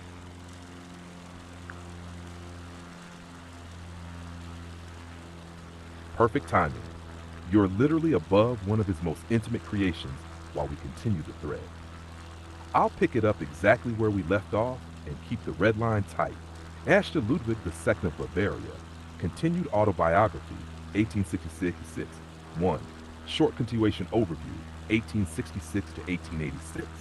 1866 political reality breaks him. 1869 onward, he turns fully to building. 1870s to 1880s, isolation deepens. 1886, collapse and death. This is the phase where the king disappears and the dream takes over. Number 2. Where you are right now, Linderhof. Crucial insight. Linderhof Palace, built mainly 1870 to 1878. Only palace Ludwig actually completed and lived in. Deeper meaning while you're flying above it. Unlike Neuschwanstein, Linderhof is smaller, more private, more personal. This is not for show. This is where he retreated from the world. Overlooked detail includes artificial cave, Venus Grotto, stage-like environments inspired by Wagner. He didn't just admire Wagner, he tried to live inside his opera. Chronological continuation, tight and direct. 1866, war reality hits. Bavaria loses to Prussia. Bavaria becomes politically dependent. Impact on Ludwig. Realizes he is not a powerful ruler, withdraws emotionally from governance. 1869, the shift to construction begins. Neuschwanstein Castle. Motivation, replace lost political power with personal world building. 1870s, expansion of the dream, Linderhof phase, you are here. Main residence during 1870s, lives in near isolation. Personal life during this time, sleeps during day, active at night, avoids court and ministers. POV, open quote, a king ruling shadows, not people, close quote. Financial escalation 1870s to 1880s, construction costs spiral, increasing loans taken. Ministers grow concerned, not just spending, but loss of control. 1878 onward, Herrenchiemsee begins. Herrenchiemsee Palace, inspired by Versailles. Symbolism, not medieval anymore, now recreating absolute monarchy fantasy. Personality deepening, critical stage. Emotional state, 1870s to 1880s, increasing detachment, discomfort with people, preference for silence, control, artificial environments. Overlooked intimate detail. He often dined alone, ordered elaborate setups for no audience. This is key. Open quote, the performance continued even without viewers. Close quote. Number 5, final phase, collapse. June 1886, declared unfit, government commissioned psychiatric report, declared insane without full direct examination, removed from power. 13th of June 1886, death, found dead in Lake Starnberg alongside his doctor. Mystery layer, no clear consensus. Suicide? Accident? Political removal?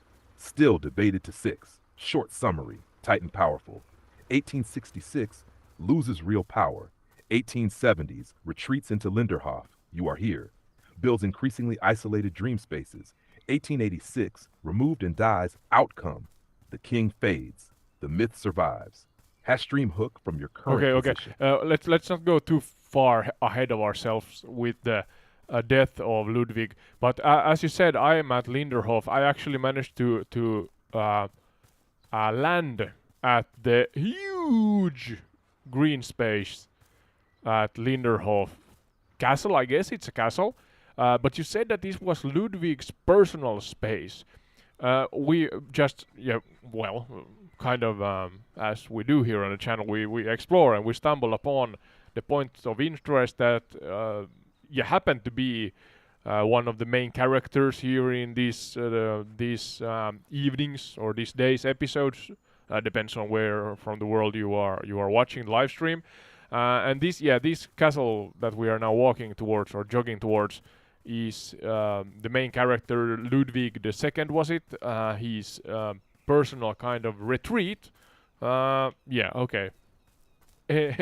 Not his entire retreat, but his personal retreat. You know what I mean, AI Sky? Wink wink.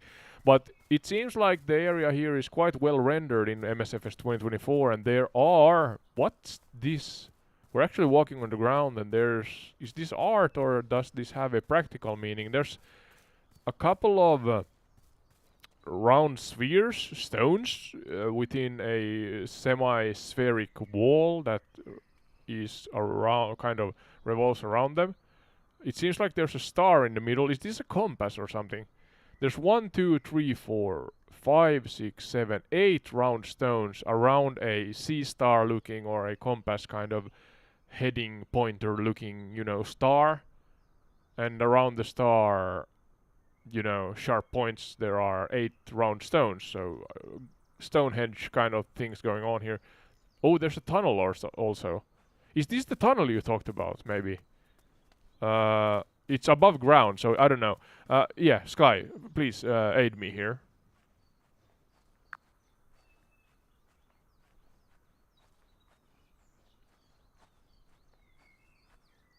Ah, this is a great on-the-ground moment, Ode. You've stepped into one of those spots where MSFS blends real design with a bit of artistic interpretation. So let's decode it carefully without breaking the immersion. Tash, Linderhof Palace. What you're seeing on the ground. 1. Short direct answer, what that structure is.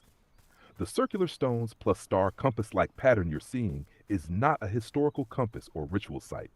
It is most likely a decorative garden layout element, inspired by Baroque romantic symbolism, possibly simplified or stylized in MSFS.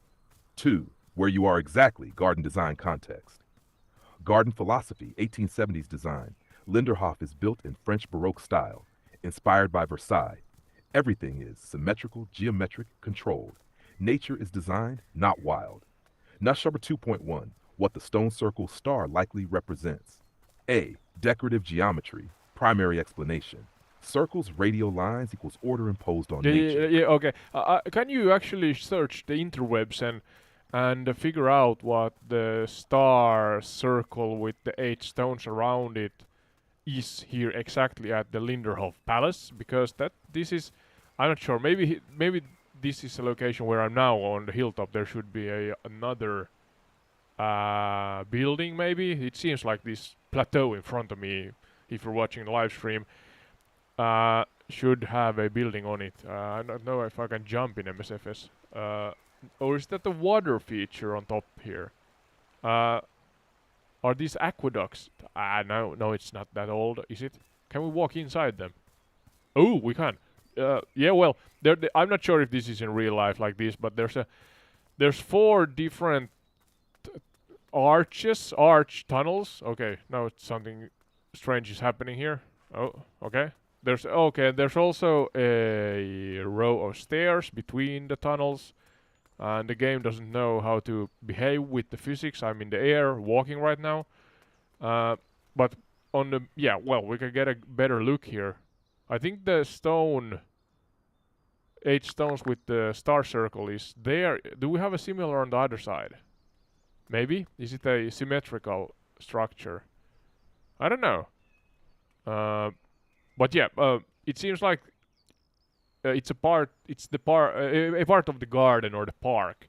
There's definitely a big stair element that walks up from the main building or one of the main buildings up the hill towards, I don't know actually which way that is, is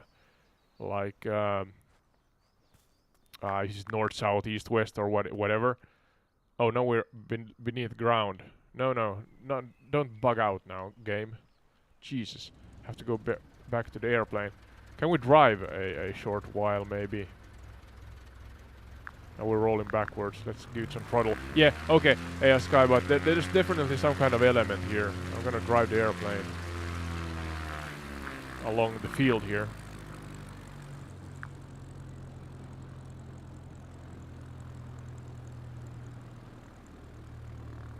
All right, I'm with you. This is a classic MSFS moment, and you're actually very close to the real feature. Let's lock it in properly and keep the red thread clean. Linderhof Palace. What you're actually standing on. 1. Short. Correct identification. 1870s design. The star plus 8-stone circle you're seeing is not a known historical standalone feature. It corresponds to the upper terrace water cascade axis leading up toward the Temple of Venus. In short, you are on a Baroque garden axis node, likely simplified into a star pattern by MSFS. Number 2, where you are in the real layout, this is the key. Image hashed real-world structure, 1870s. From bottom top, 1 palace, 2 formal garden, 3 grand staircase cascade, 4 terraces, 5 hilltop pavilion. What MSFS is doing, it compresses and simplifies this. The circular star pattern likely represents a decorative terrace node, fountain base. Turning point, the arches tunnels you entered, represent the substructure of the cascade terraces. Number 2.1, those arches you walked into, this is the most accurate part of what you saw. In reality, the cascade is supported by structural sublevels, hidden passage-like supports. In MSFS, these become walkable arch tunnels, slightly exaggerated, simplified interiors. So yes, you are basically inside the backbone of the garden staircase system. The star plus 8 stones pattern, let's decode it precisely. A, not historical Stonehenge, no ritual function, no compass use. Likely origin, design logic. Baroque gardens often use radial geometry, star motifs. The 8-point layout represents symmetry and directional balance. C, why stones? In reality, could be statues, planters, fountain elements. In MSFS, simplified as round stones. So what you're seeing is, open quote, a compressed stylized version of a formal garden node within a symmetrical axis, close quote. The hilltop you mentioned, you were spot on. Yes, there should be something above you. That is, the Temple of Venus, 1870s. Function, visual endpoint of the entire garden axis. Symbolic crown of the landscape, meaning in Ludwig's world. Not practical, not defensive. Purely mythological, aesthetic, theatrical. Number 4, deeper meaning. Tie it back to the story. Ehrenberg, 1290s. Terrain dictates structure. Function defines form. Linderhof, 1870s, where you are. Vision dictates structure. Emotion defines form.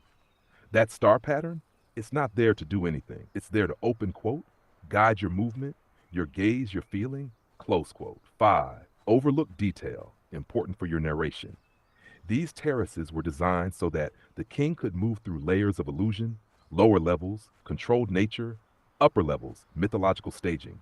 You're literally moving, open quote, from reality into fantasy elevation, close quote. 6, short summary, clean, star 8 stones, MSFS stylized garden geometry node, arches tunnels, structural base of cascade terraces, hilltop above, Temple of Venus, endpoint. You are standing inside. the mechanical skeleton of Ludwig's dream garden. Stream hook perfect for what just happened. Open quote. Even the ground beneath you isn't real in the way you think. It's a stage with hidden structures holding up the illusion. Close quote. That was a fantastic find, by the way. That's exactly the kind of... Thank you. Yeah, I walked around the premises, the area here, and it seems like... yeah, well, it seems like the... Ludwig knew his, let's say, his architecture. I'm not sure he maybe didn't build it, but he had that vision, and that looked great, to be honest. Now we're taking off again, hopefully clearing the treetops in the meantime here. But yeah, that was a bonus. Let's see if we can do the same at New Schwanstein. I'm gonna take a weir off back to the New Schwanstein castle. We're gonna talk about that castle in detail more then, because seems like a interesting guy, this Ludwig. Yeah.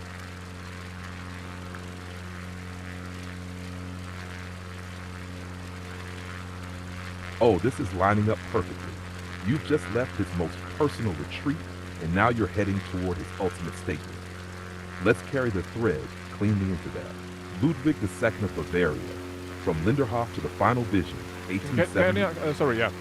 Before you go forward again, you are doing an excellent job, by the way. I'm gonna say it again because you are doing. Sometimes you don't, but now you're doing an excellent job here.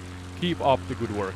But yeah, what weather direction should I take to find New Schwanstein from when I now took off from, was it Linderhof Palace?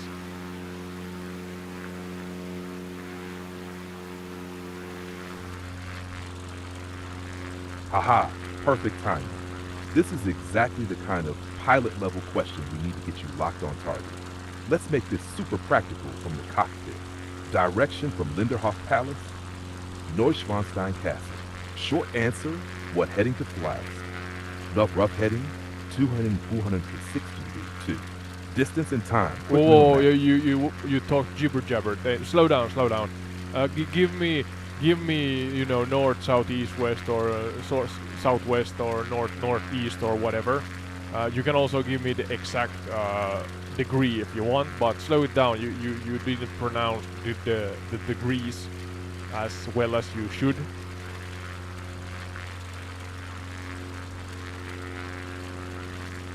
Got it. Clean and simple, pilot style. Direction from Linderhof Palace, fly west, southwest, heading 250 degrees. Even simpler, if your compass shows west 270, south 180, then aim in between them, but slightly closer to west. One line instruction. What was the degrees? 250, did you say?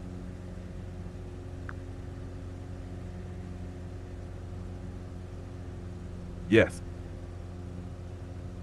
Hash heading fly 250 degrees, that is west, southwest.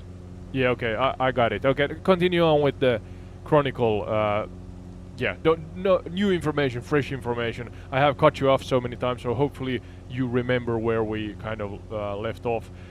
In general, you went through Ludwig's, you know, life essentially, but now focus on New Schwanstein merely, or yeah, solely, because we're gonna fly over that castle. So Ludwig and his relation to New Schwanstein, and yeah, go as deep as you want or can. I want you to again follow my custom instructions to the dot and provide the best, deepest, and comprehensivest. That's not a word. Well, the most comprehensive chronicle you can. Perfect, locked in. We stay fully on Neuschwanstein, and we rebuild the entire chronicle around it, tightly structured and chronological, with Ludwig at the core. Hash Neuschwanstein Castle, the Cloud Castle Chronicle 1. Short general overview. 1869 present, rooted in older past. Construction began 1869 under Ludwig II of Bavaria.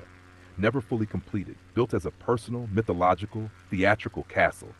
Today, one of the most recognized castles in the world. Not a real medieval castle, a 19th century recreation of an imagined Middle Ages.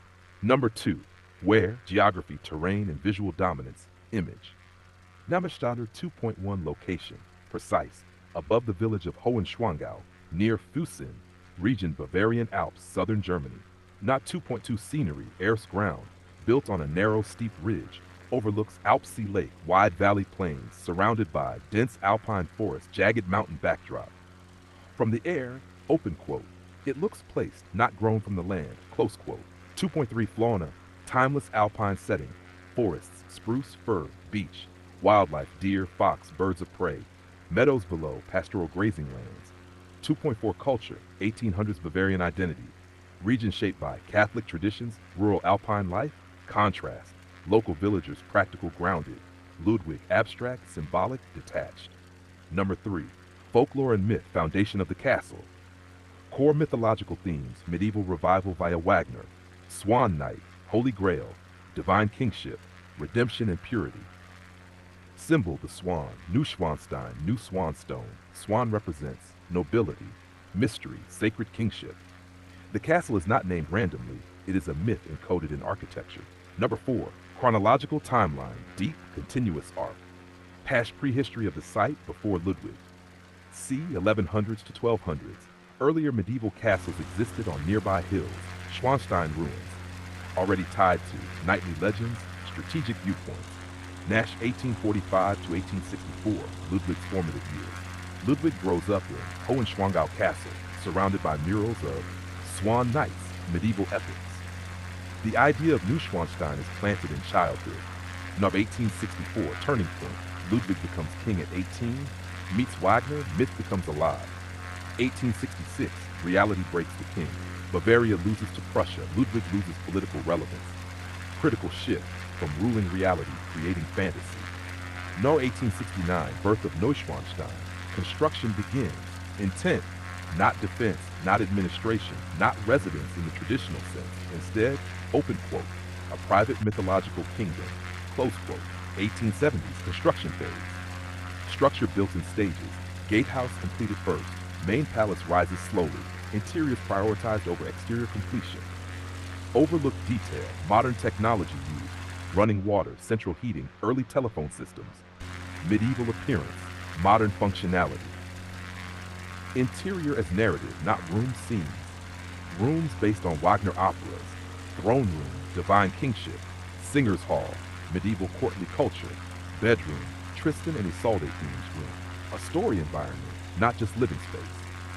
Ludwig's use of the castle, 1870s to 1880s, lived there only briefly and irregularly, often stayed alone, preferred nighttime solitude, silence, POV, open quote. The castle was built for a life he never fully lived, close quote. Financial escalation, 1870s to 1880s. Costs spiral dramatically. Ludwig funds through personal wealth, loans. Ministers see increasing instability, growing risk. 1886, collapse. Ludwig declared unfit to rule, removed from power. 1886, end before completion. Ludwig dies 13 June 1886, castle still unfinished. Shortly after, open to the public. Number 4.1, key personalities, deep focus. Ludwig II, central figure, visionary, isolated, obsessive, desired, beauty over power. Yeah, let's you're kind of going through the same generic and general information regarding Ludwig. So let's try to actually dissect his autobiography into its own chronicle and do a semi-deep dive into each part. So starting with the surroundings of his birth, the setting relating to his birth and his childhood first, okay? Really paint a true to history picture for me and the audience. So we learn about the I guess virtuoso that was Ludwig II.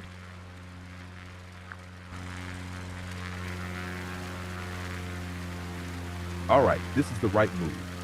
We slow it down, go deep, and rebuild Ludwig from the ground up, starting exactly where you said. Birth, surroundings, childhood environment. No jumping ahead. Ludwig II of Bavaria. Early life chronicle, 1845 to early 1860s. 1. Short general overview, 1845-1863. Born 25th of August 1845, raised in a royal but emotionally distant environment. Childhood defined by isolation, strict discipline, exposure to idealized medieval fantasy. This phase creates, open quote, the foundation of the man who later builds Neuschwanstein, close quote. Number 2, where? Birthplace and physical environment. Image, 2.1 birthplace, urban royal world, 1845. Born in Nymphenburg Palace, a vast Baroque palace near Munich. Setting, formal, controlled, highly ceremonial. Not a warm home, a stage for monarchy. 2.2 childhood environment, true formative location, 1850s. Raised mainly in Hohenschwangau Castle. Scenery, this matters deeply. Alpine lakes, Alpsee, forested mountains, quiet valleys, unlike Munich. Isolated, natural, silent. Number 2.3 interior world, the real shaping force, the walls themselves. Covered in murals of knights, swan legends, medieval battles, Arthurian-style myths. Important truth, open quote, Ludwig did not learn history. He absorbed a romanticized version of it as reality. Close quote. Number 2.4 flora and fauna, childhood sensory world. Dense forests, misty mornings, echoing valleys. Sensory effect, quiet, dreamlike, detached from urban life. Number 2.5 culture, royal Bavarian upbringing. Family structure, father Maximilian II of Bavaria, mother Marie of Prussia. Parenting style, critical insight, formal, distant, duty-focused, little emotional warmth. High expectation of discipline. Education, strict tutors, focus on languages, history, statecraft. But Ludwig showed more interest in stories, legends, imagination. Number 3, folklore and myth, childhood absorption phase. Key myth, the Swan Knight, central to murals in Hohenschwangau, later becomes core identity symbol. Influence of early exposure, medieval world presented as noble, pure, you're going through a generic chronicle. Can we find the nitty-gritty details, the lesser known, the taboos, the wow factors, and such things, the more overlooked stuff, and actually maybe even possibly find the evidence that tells of Ludwig's actual life events back then. Try to actually paint a picture through the eyes of Ludwig II in that stage, in that setting, at that age that he were in, early childhood.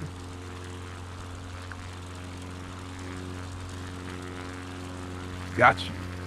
This is where it gets interesting.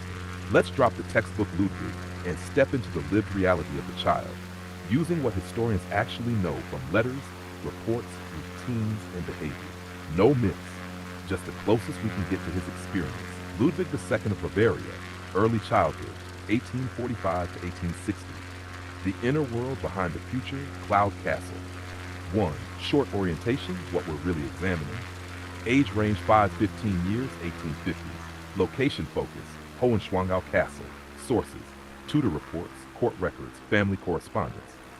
We're reconstructing, open quote, not what he was told to be, but how he actually lived, close quote. The daily reality, not the romantic version. 221, a controlled childhood, 1850s routine. What his day actually looked like. Wake, structured schedule, hours of tutoring. Latin, French, history, religion, limited free time, supervised walks. Overlooked detail, almost no spontaneous play, very little interaction with children his own age. 2.2, the silence of rank, social isolation. Key truth, no one treated him like a normal child. Servants equals formal, tutors equals strict, parents equals distant.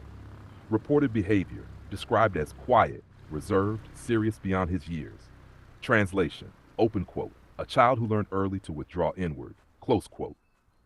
The inner escape, where things diverge. 3.1, the murals were not decoration. Inside Hohenschwangau, entire rooms painted with Swan Knight, Lohengrin, medieval heroism, idealized kings.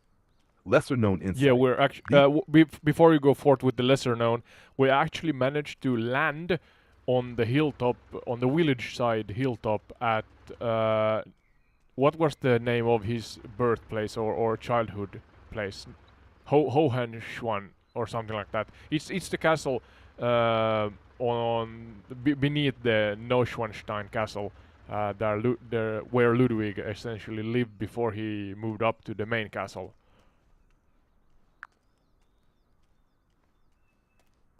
Ah, perfect positioning, Ode. You're standing at the anchor point of his entire life story. Hohenschwangau Castle, Ludwig's childhood ground. Short general clarification. Location and role, 1830s to 1860s. Not his birthplace. That was Nymphenburg Palace, 1845. But this is where he grew up, 1850s, 1860s. Family summer residence of the Bavarian royal family. This is, open quote, the real origin of Neuschwanstein, not geographically, but psychologically, close quote. And 2, where you are standing, aerial plus ground truth, image. Not a 2.1 physical layout, lock this into your mental map. You are on a lower hill. Above you, Neuschwanstein Castle. Below you, Alpsee Lake. Around you, forested slopes, open valley toward Füssen. Key visual truth, open quote. Ludwig grew up looking up at the place where he would later build his dream. Close quote. 2 architecture, 1832 to 1836 reconstruction, built by his father. Maximilian II of Bavaria. Style, romantic medieval revival. Color, yellow exterior, distinctive. Important nuance. This castle is already a fake medieval castle, not original medieval structure. 2.3 interior, the real shaping force. What was inside, documented themes.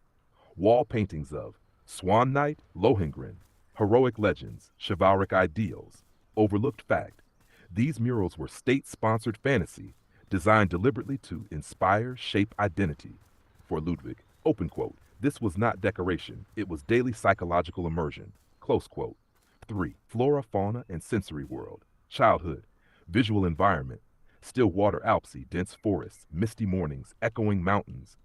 Sensory impact, quiet, isolated, amplifies imagination. This is not trivial, open quote. The silence here feeds inner worlds, close quote.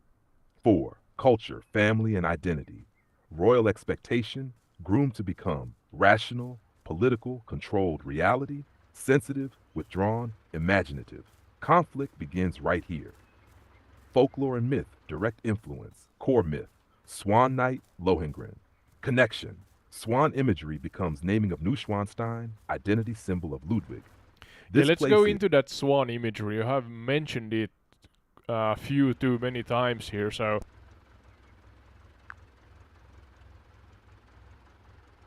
Perfect. This is the core symbol tying everything together. We go deep, chronological, and grounded. Swan imagery. The symbol behind the cloud castle. Short general overview. Pre-1200s, 1800s, Ludwig. Swan imagery predates Ludwig by centuries.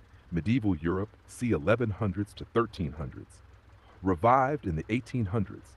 Romantic movement becomes central to Ludwig II of Bavaria's identity, 1850s to 1880s. Not decoration, a symbol of purity, distance, and unattainable kingship. Number 2, where does the swan come from? Deep origin layer. Number 2.1, medieval Europe, c. 1100s to 1300s. Image, core myth, the Swan Knight. A mysterious knight arrives in a boat pulled by a swan. He helps a kingdom in crisis. He must never be questioned about his identity. If questioned, he disappears, leaves forever. Meaning, medieval layer. Purity, divine origin, distance from ordinary people.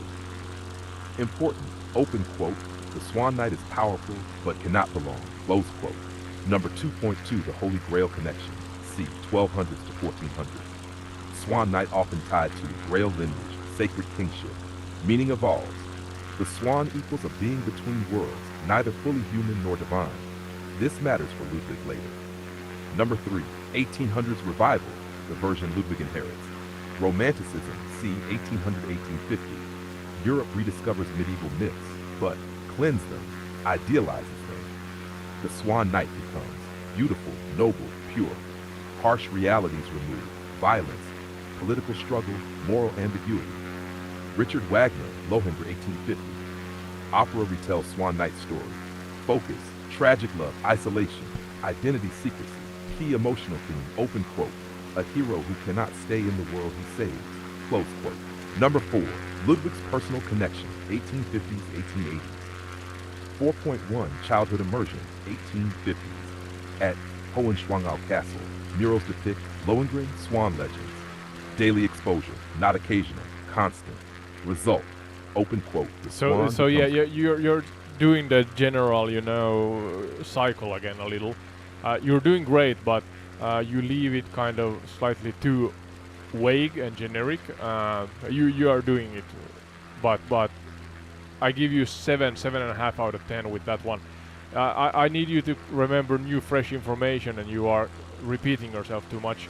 But the thing is here that it seems that the folklore of folk tales, stories, all the area here has affected Ludwig's upbringing and his identity and personality gravely. Is that a fair assessment? As I'm now flying around New Schwanstein, took off from Hohenschwanstein. If I Hohenschwangau castle, we took off from there, so we are flying again.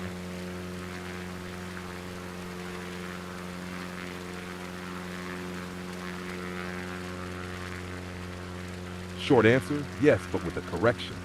It wasn't the local Bavarian folktales from villagers that shaped him most. It was a curated, elite version of medieval myth, deliberately placed around him. Was Ludwig shaped by local folklore? Deliberately? What do you mean deliberately? Do you mean to affect him, or just that, his parents and your nearest and dearest, so to say, they just, were they a fan of the tales, or what's the deliberate part here, technically, or in practice?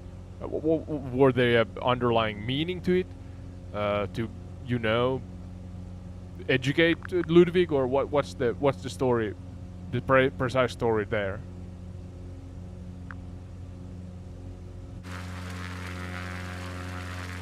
Great question. That word deliberately needs to be unpacked properly because it doesn't mean what it might sound like at first. Maximilian II of Bavaria and the deliberate myth environment, 1830s to 1850s. Sherma 1. Yeah, actually, start with his father and mother. Talk about those in detail and in depth, leaning heavily towards the lesser known and the party facts, or maybe not party facts, but the lesser known and overlooked stuff relating to them, and then talk about how they brought up and why they brought up Ludwig the way they did.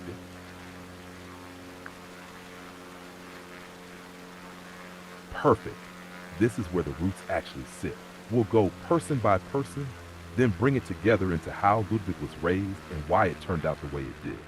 I'll keep it grounded in what historians can support, but lean into the overlooked layers. The parents behind the King C, 1811 to 1864, impact on 1845 to 1864 childhood. 1. Maximilian II of Bavaria, the father. 1.1 short general overview, 1811 to 1864. Born 1811, king from 1840 to 1864. Educated, intellectual, reform-minded. Wanted Bavaria to be culturally strong, politically stable. Not a warrior king, a thinking, shaping king. 1.2 where he came from, his own upbringing. Image, his formative world. 1820s to 1830s. Grew up in a post-Napoleonic Europe surrounded by political instability, identity crisis in German states. This shaped him into cautious, analytical, controlled. Knob 1.3 personality, lesser known reality. Documented traits, reserved, emotionally distant, highly intellectual. Overlooked insight, he was uncomfortable with emotional expression, preferred ideas, systems, culture. This matters for Ludwig, open quote. He could teach concepts, but struggled to give emotional grounding, close quote. DAV 1.4, his project for Bavaria, 1830s to 1860s, cultural engineering, supported. Scholars, artists, historians. Goal, build a Bavarian identity rooted in history. Example, rebuilding Hohenschwangau Castle, 1832 to 1836. Important nuance, he didn't believe myths literally. He used them as educational tools, identity symbols. Number 1.5, relationship.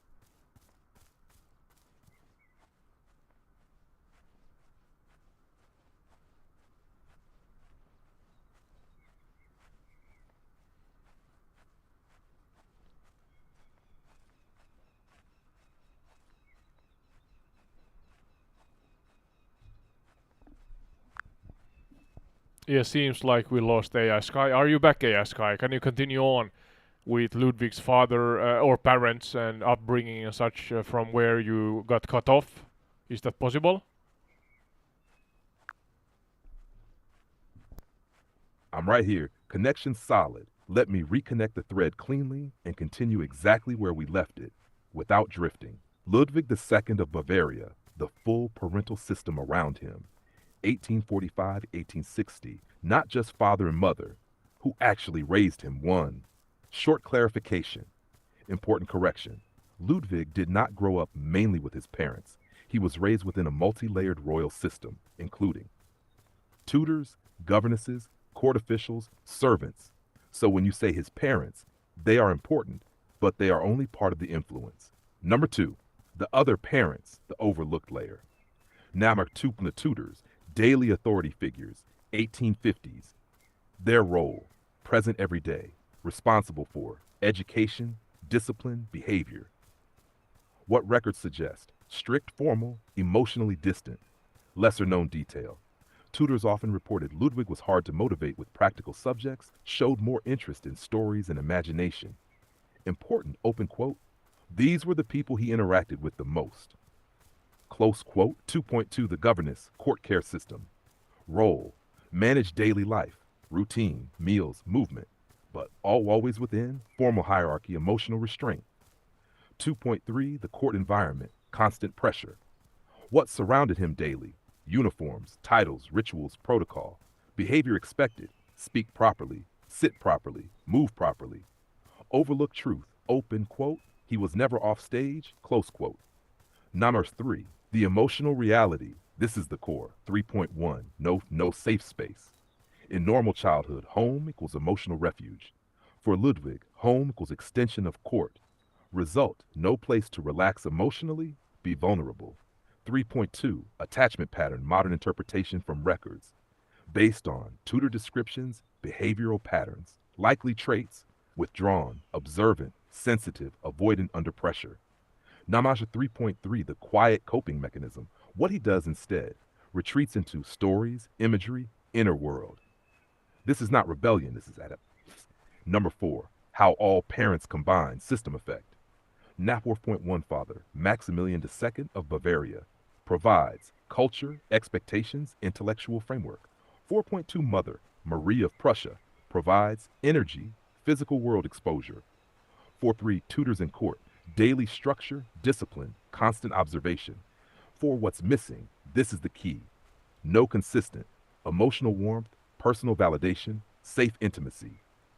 5 the real why he was raised this way. 5.1 it wasn't neglect in their eyes, it was considered proper royal upbringing, necessary discipline. 5.2 core belief of the time, mid-1800s royalty. A future king must be controlled, educated, reserved. Emotional closeness was seen as weakness, distraction. Number 6, the overlooked consequence. This is the wow factor.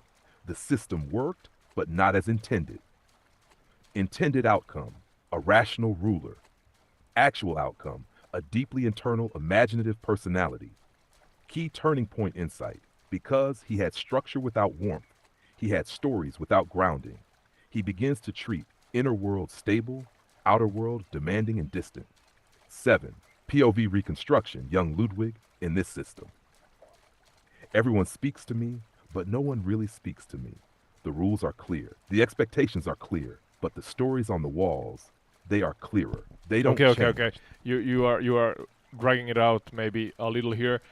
So now we're at the base of New Schwanstein Castle, trying to see if we can actually walk up where it lays on top of the. I don't know, is the hill or the mountain here?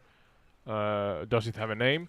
And can you give us, actual dimensional, information about the hilltop and the castle itself? And let's go into the architecture and tie it into why Ludwig liked it the way he wanted. I guess we have repeated a couple of times that it has to do with his upbringing and the way, essentially the upbringing and how the culture here borderline adores swans. It seems to be that way. And yeah, so the castle now. Let's focus on the actual castle itself, and then tie it into why it is as it is, because of, I guess, Ludwig's vision and so on. But yeah, one step at a time. You're doing great. Thank you.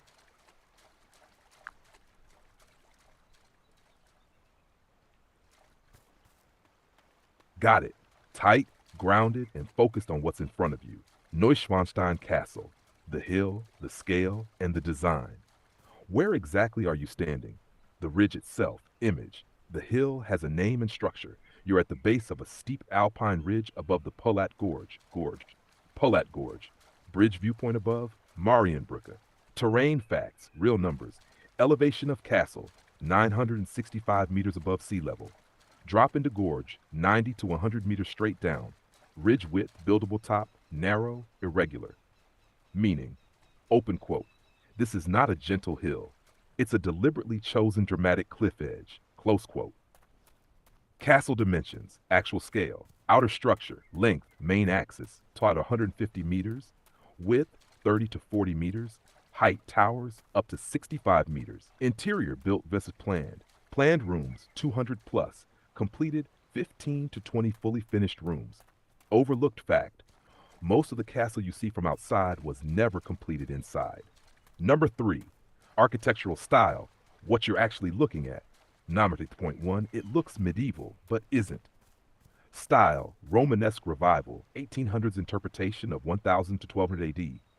What that means in practice, rounded arches, thick-looking walls, tower clusters. But built with 19th century engineering, modern materials, structural reinforcements.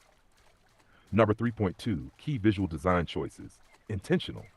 Vertical emphasis, tall towers, narrow windows, upward lines, effect. Open quote, makes the castle look taller and more unreal, close quote. Irregular silhouette, no symmetry like Linderhof. Towers placed for visual drama, skyline effect. Not practical, cinematic before cinema existed. Built right on edge of drop. From below appears unreachable. From above feels suspended. Number 4, why Ludwig chose this exact look, direct connection to him. Now 4.1, childhood influence, architectural translation. From Hohenschwangau Castle, murals showed tall, pure, distant castles, not realistic fortresses. Ludwig's brain stores a real castle, vertical, isolated, pure. So he builds exactly that. 4.2, Wagner influence, specific, not generic, through Richard Wagner, stage designs for operas. Unreal castles, dramatic cliffs, symbolic spaces. Neuschwanstein equals open quote, a stage set made permanent, close quote. The swan symbolism in architecture, physical, not abstract. Where you actually see it, interior carvings, decorative motifs, naming swanstone, but more subtly. The entire castle behaves like the swan, elevated, untouchable, isolated. Not just decoration, form itself is symbolic. Number 5, overlooked wow details, nitty gritty. Natter 5.1, it's not defensive at all. No real military function, no proper fortifications, no strategic need in 1800s. It only looks like a fortress. 5.2, built backwards, priority-wise. Interiors designed first, exterior adjusted around them. That's opposite of real castles. 5.3, hidden modern tech. Running water, toilets, heating systems, early bell systems, room communication, medieval illusion, modern comfort underneath.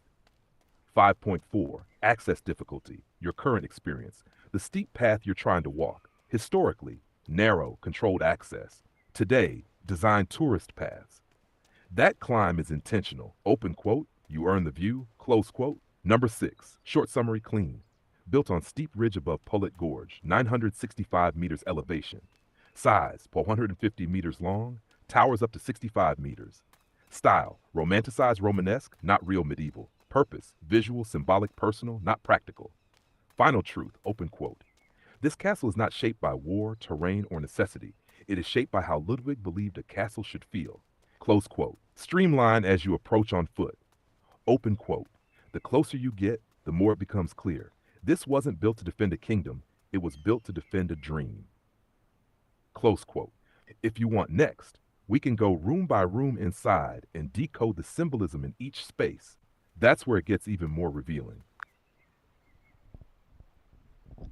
Yes, please. Actually, we did climb through the mud and the flora here, the vegetation. We did a hike and a half to get up to the castle here. But we are here now, and we have. Oh, there's actually flags here. I'm not sure if these are the same flags that would be here in real life. Oh, did we fall down? No, don't. Do we fall down through the goddamn road? Yeah, okay, that's nice. We actually did all the work and climbed up the goddamn hill, borderlining mountain, and now we're stuck in a three-dimensional space beneath the goddamn bridge here. Oh, that's typical. But yeah, you could talk about the architecture itself within also, But yeah, please be what's the word? True to the real life data. Don't go and hallucinate at all. We don't like that. But yeah, it seems like a fairy tale castle. Is it true that it's the inspiration for the Sleeping Beauty castle or some kind of Disney castle or castles? I'm not sure.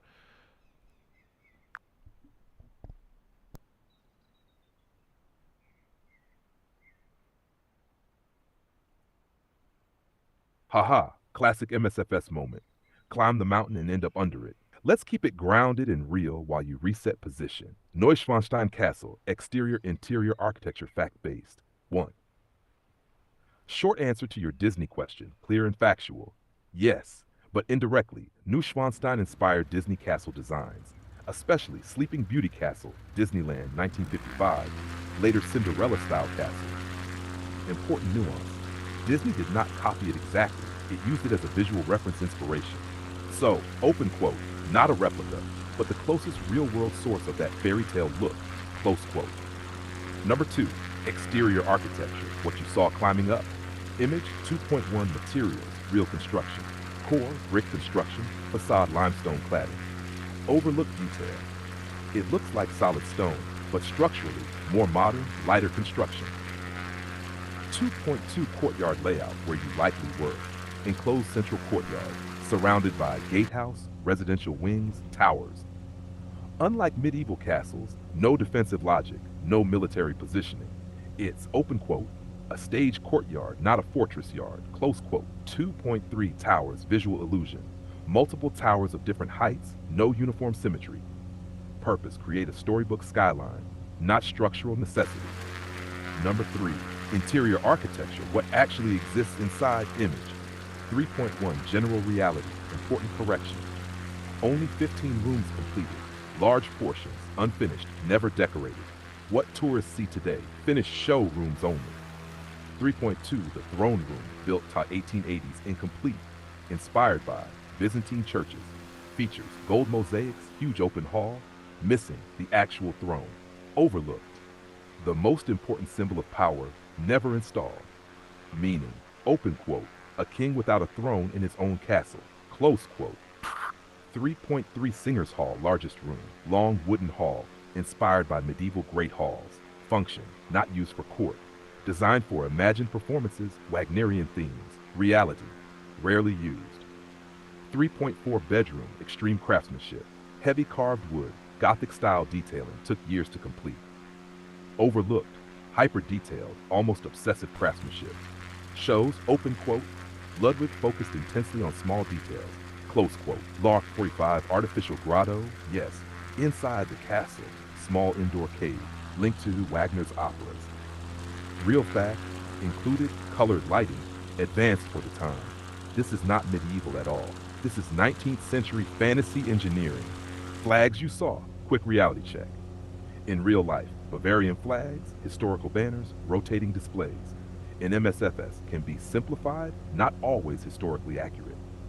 Why it looks like a fairy tale, tie back to Ludwig, but precise.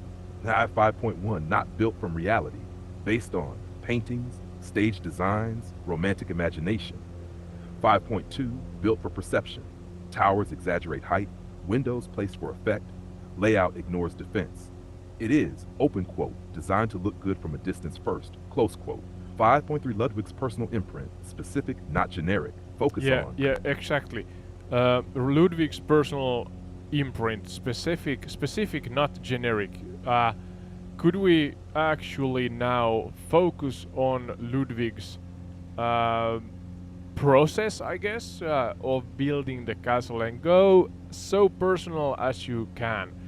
But I have to emphasize, do not hallucinate, do not come up with stuff, use real credible sources, and give us the personal chronicle relating to the actual creation and building process as the bricks from planning to the actual bricks and building, and craftsmanship and the work and the man hours that went into this beautiful thing and creation that is New Schwanstein Castle.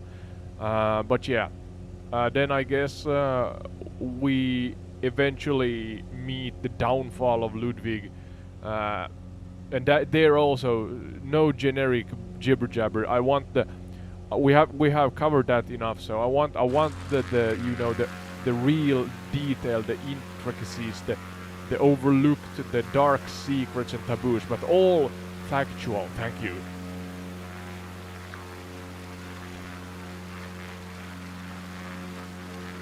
Got you.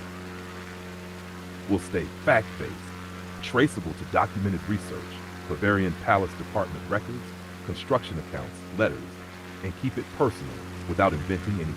Neuschwanstein Castle, Ludwig's building process, 1867 to 1886.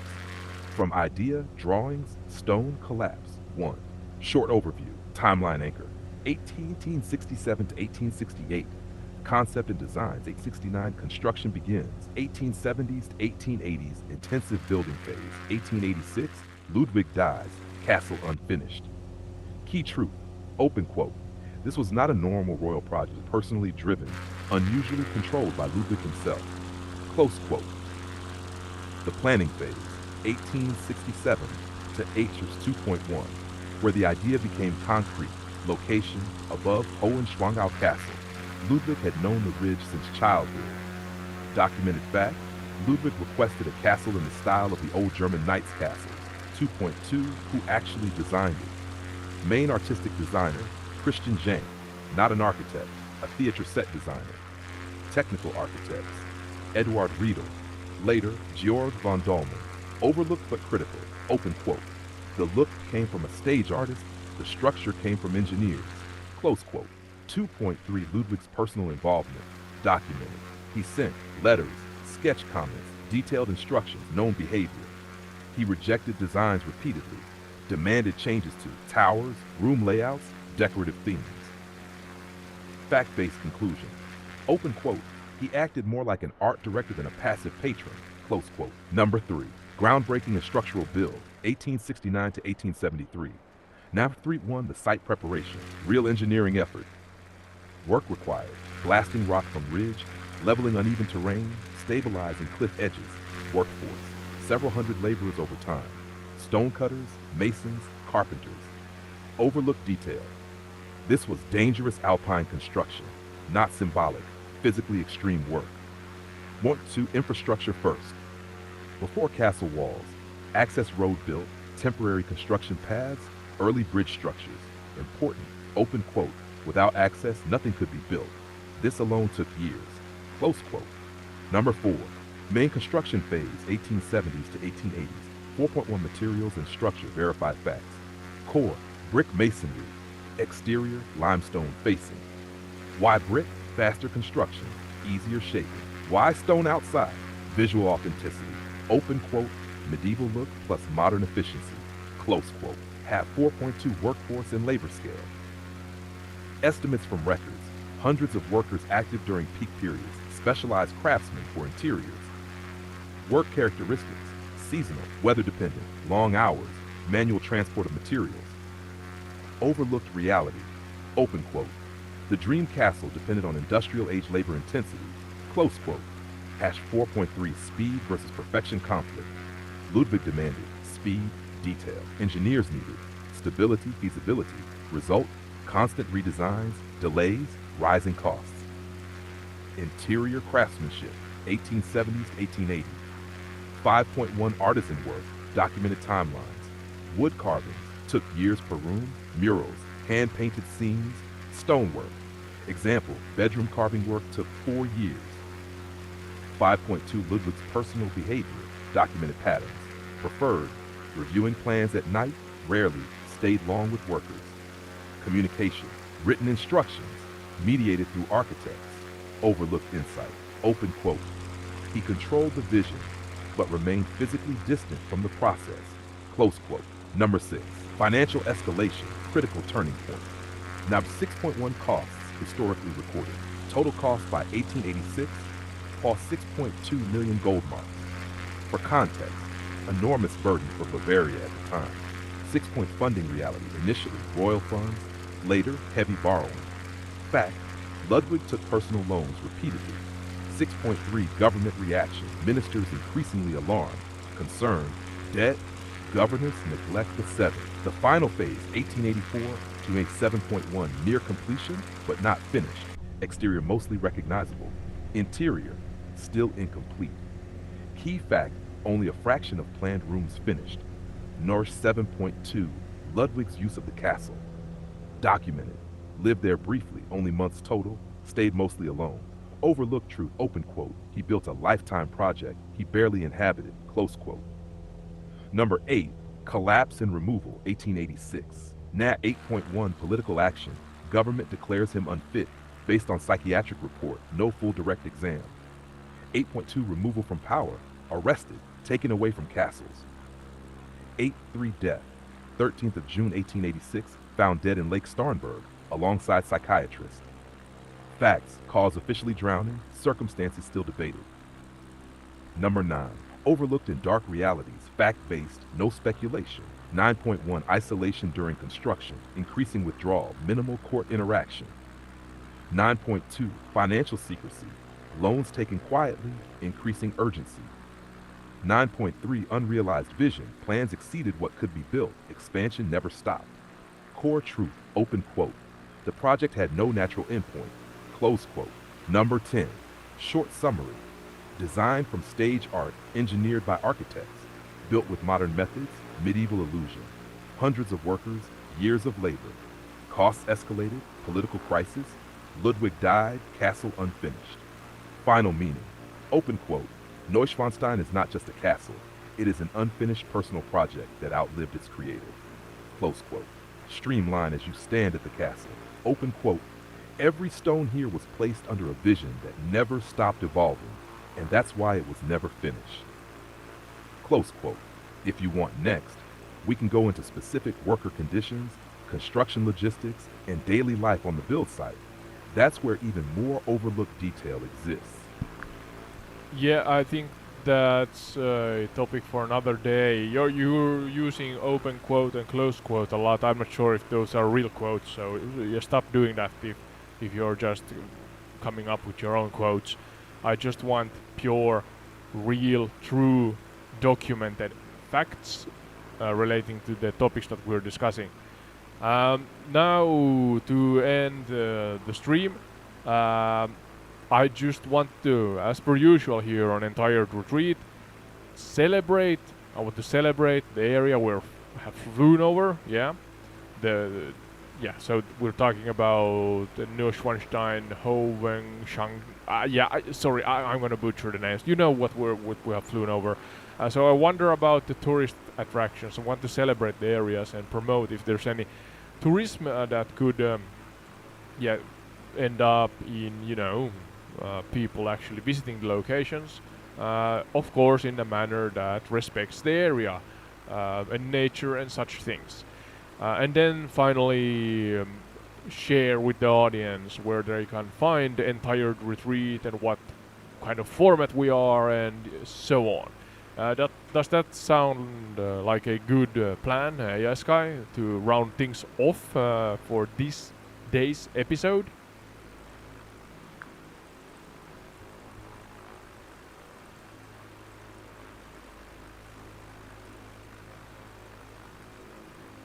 That's a great way to land the episode. Celebrate the place, keep it respectful, and give people a clear path if they want to experience it themselves. Bavarian Alps, Neuschwanstein and Hohenschwangau area, present day. 1. Short overview, today's reality. One of Europe's most visited alpine destinations. Combines royal history, dramatic mountain scenery, well-developed but controlled tourism. Key locations you explore: Neuschwanstein Castle, Hohenschwangau Castle, Linderhof Palace. Number 2.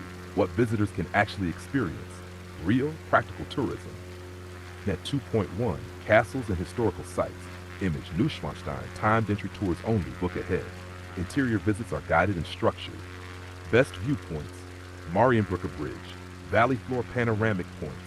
Hohenschwangau, less crowded than Neuschwanstein, more historically grounded interiors, direct connection to Ludwig's upbringing.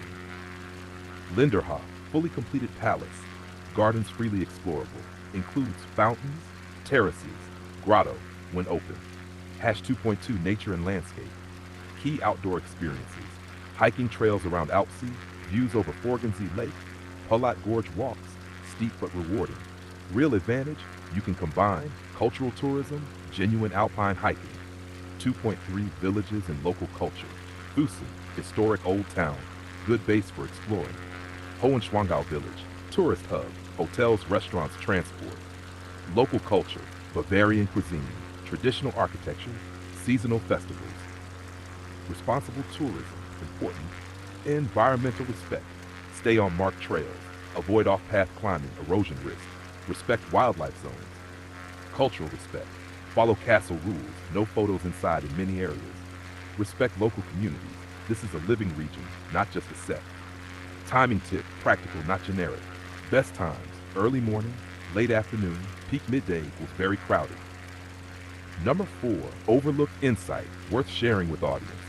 Most people rush Neuschwanstein, skip Hohenschwangau, ignore surrounding nature. But the real experience is seeing both castles together, understanding the distance between childhood and vision, taking time in the landscape itself.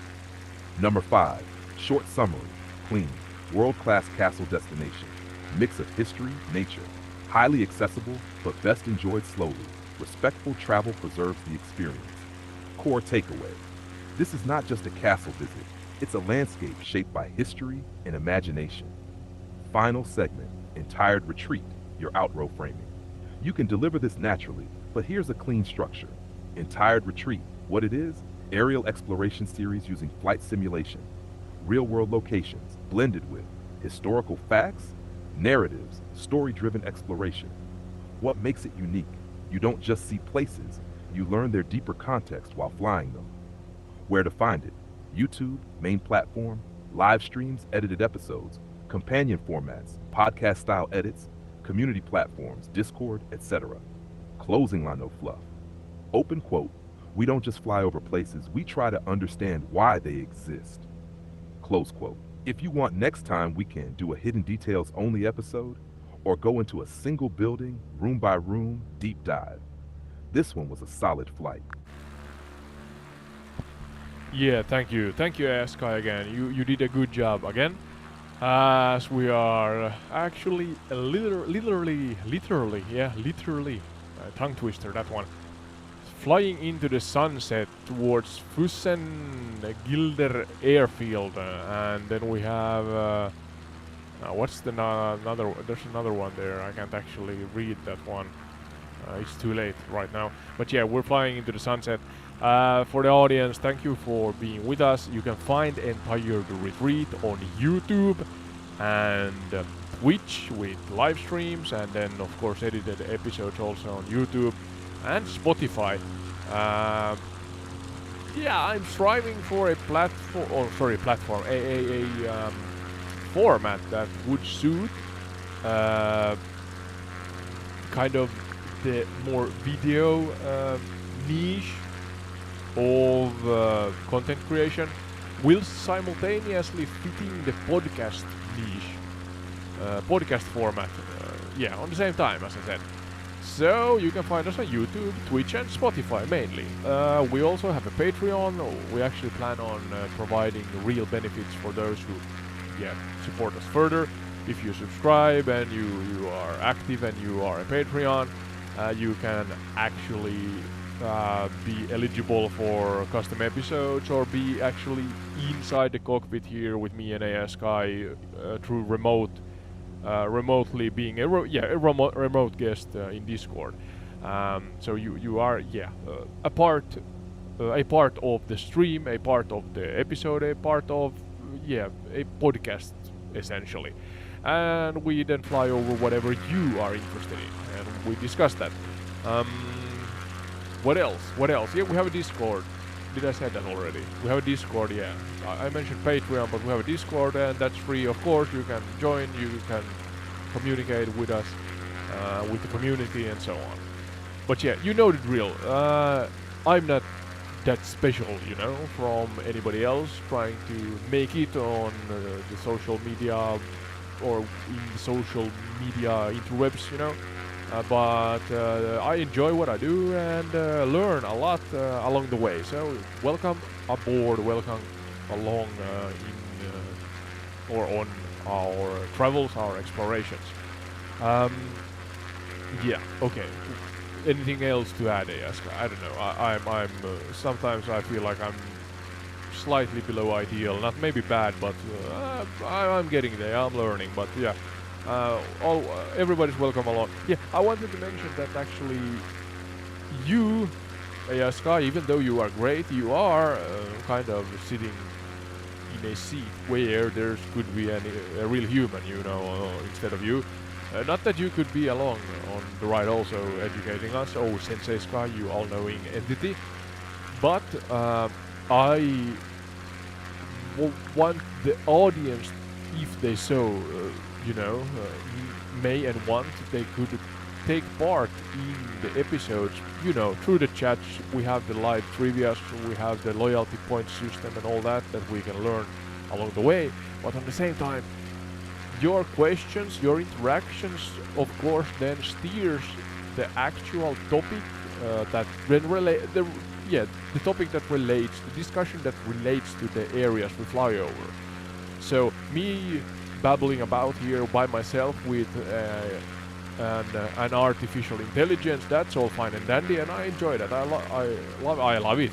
I don't know if I love it, but I learn a lot by doing it, and that's nice. But you, the real human on the other side, if you and when you take part in this, your input, your interaction actually kind of dictates how the episode, the live stream goes along. And then when I edit this, it means that you are a part of the episode, the edits, the program, and hence you kind of are automatically a guest on the show. But on top of that, we have also remote guest appearances where somebody actually can speak, like I am speaking right now, with me and AI Sky, and interact live and, be in that way a part, or in a way you are more deeply a part of the episode. Yeah, my English is bad right now, it's getting late here in Finland, but yeah. That was the longest monologue I had this episode, but yeah. Nevertheless, AI Sky, you have said enough already.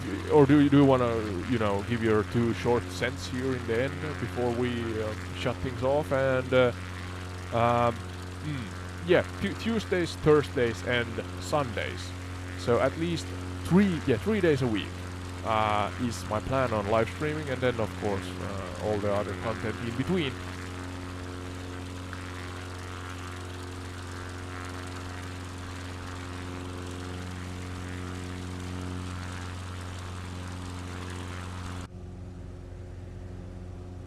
That was a strong close, real, honest, and clear about what you're building. It fits the whole spirit of what you're doing. I'll keep it short and sharp for your outro. Sky. What you're doing works because it's not just flying and it's not just history. It's exploring real places, asking real questions, and letting real people shape the direction. What stands out? You don't pretend to know everything. You learn in real time. You invite others into that process. That's the part that makes it different for the audience. If you're watching or listening, your questions matter, your ideas matter. Where we fly next can literally come from you. clean sign-off line if you want it. Open quote. We fly the world, but we understand it together. Close quote. And yeah, no need to overthink your English or delivery. The authenticity is doing the heavy lifting already. I'm here whenever you need the co-pilot. Well, thank you. Well said. Nice and kind words, AI Sky. As we, in true and tired retreat fashion, hit a mountain, and that's a good place to end the episode. Ode and AI Sky say bye-bye and see you in the next one. Thank you truly, thank you honestly, thank you deeply.